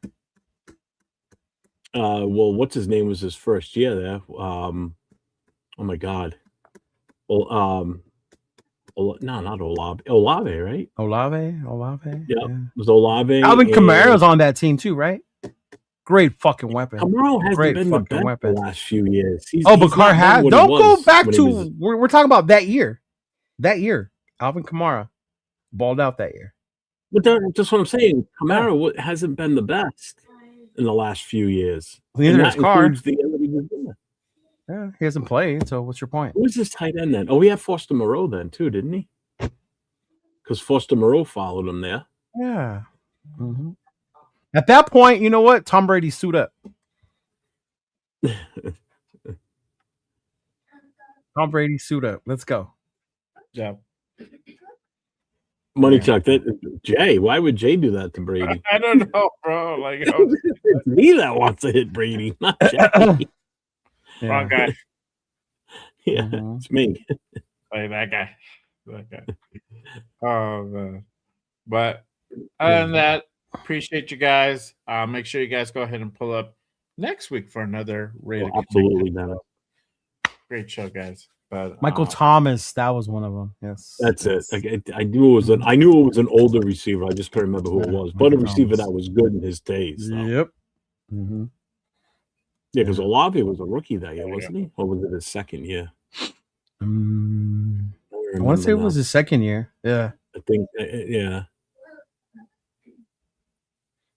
Do we have anybody on with us next week? I just remember Kamara being insane that year too, because a lot of those touchdowns were too just Carr dumping the ball off to Kamara and him just fucking going to the house. Yeah.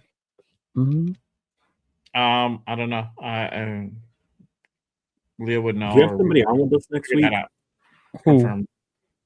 No, I don't think so. Oh, you know what? I didn't tell him. So let me see if he wants to. If you guys, yeah. Yeah. Okay. All right, good. It's your perfect. Yeah. It's your week too. Yeah. Okay.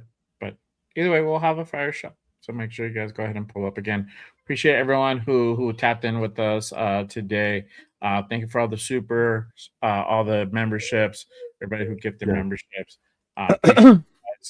Make sure you guys hit that like, hit that subscribe on all the channels you see here. Also on AR's channel, we have his link to his channel pinned down in the description. So make sure you guys head on over, give him a subscribe for sure. But that is it for us today. We are now just waiting for Leonard Baum to be official. And most likely that will happen mañana. Shit, I forgot I had 2 polls going. Oh, what were your polls? Trade or keep Maxx. On one of them, it was 83% to keep, 17 to trade.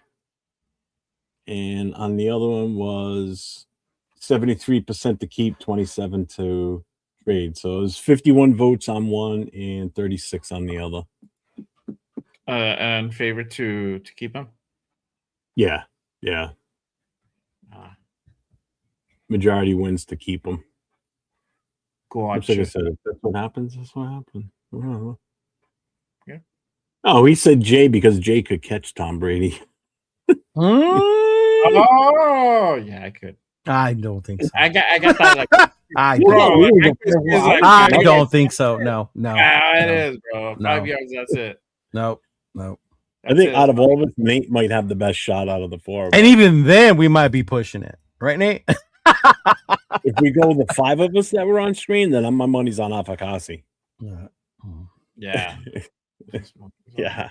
No, Tom Brady's still in good shape, man. He could still move and play. Yeah. This isn't bad. No, polls, not bowls. I know. I know. That was me. Hey, real quick though, shout out to the moderators tonight too, because we had a shit ton of people in these channels tonight. Holy crap! Yeah. So thank you all for doing your jobs and keeping everything clean. I appreciate it. Yeah, for sure. And I appreciate y'all. Make sure you guys go ahead and tap in next week with the Raider Connections show. Till next time, stay safe, nation. Stay safe. Go Raiders. Yes, sir. Raider Nation. It's time to connect. Leo, Jay, Nate, Jeff, Rod.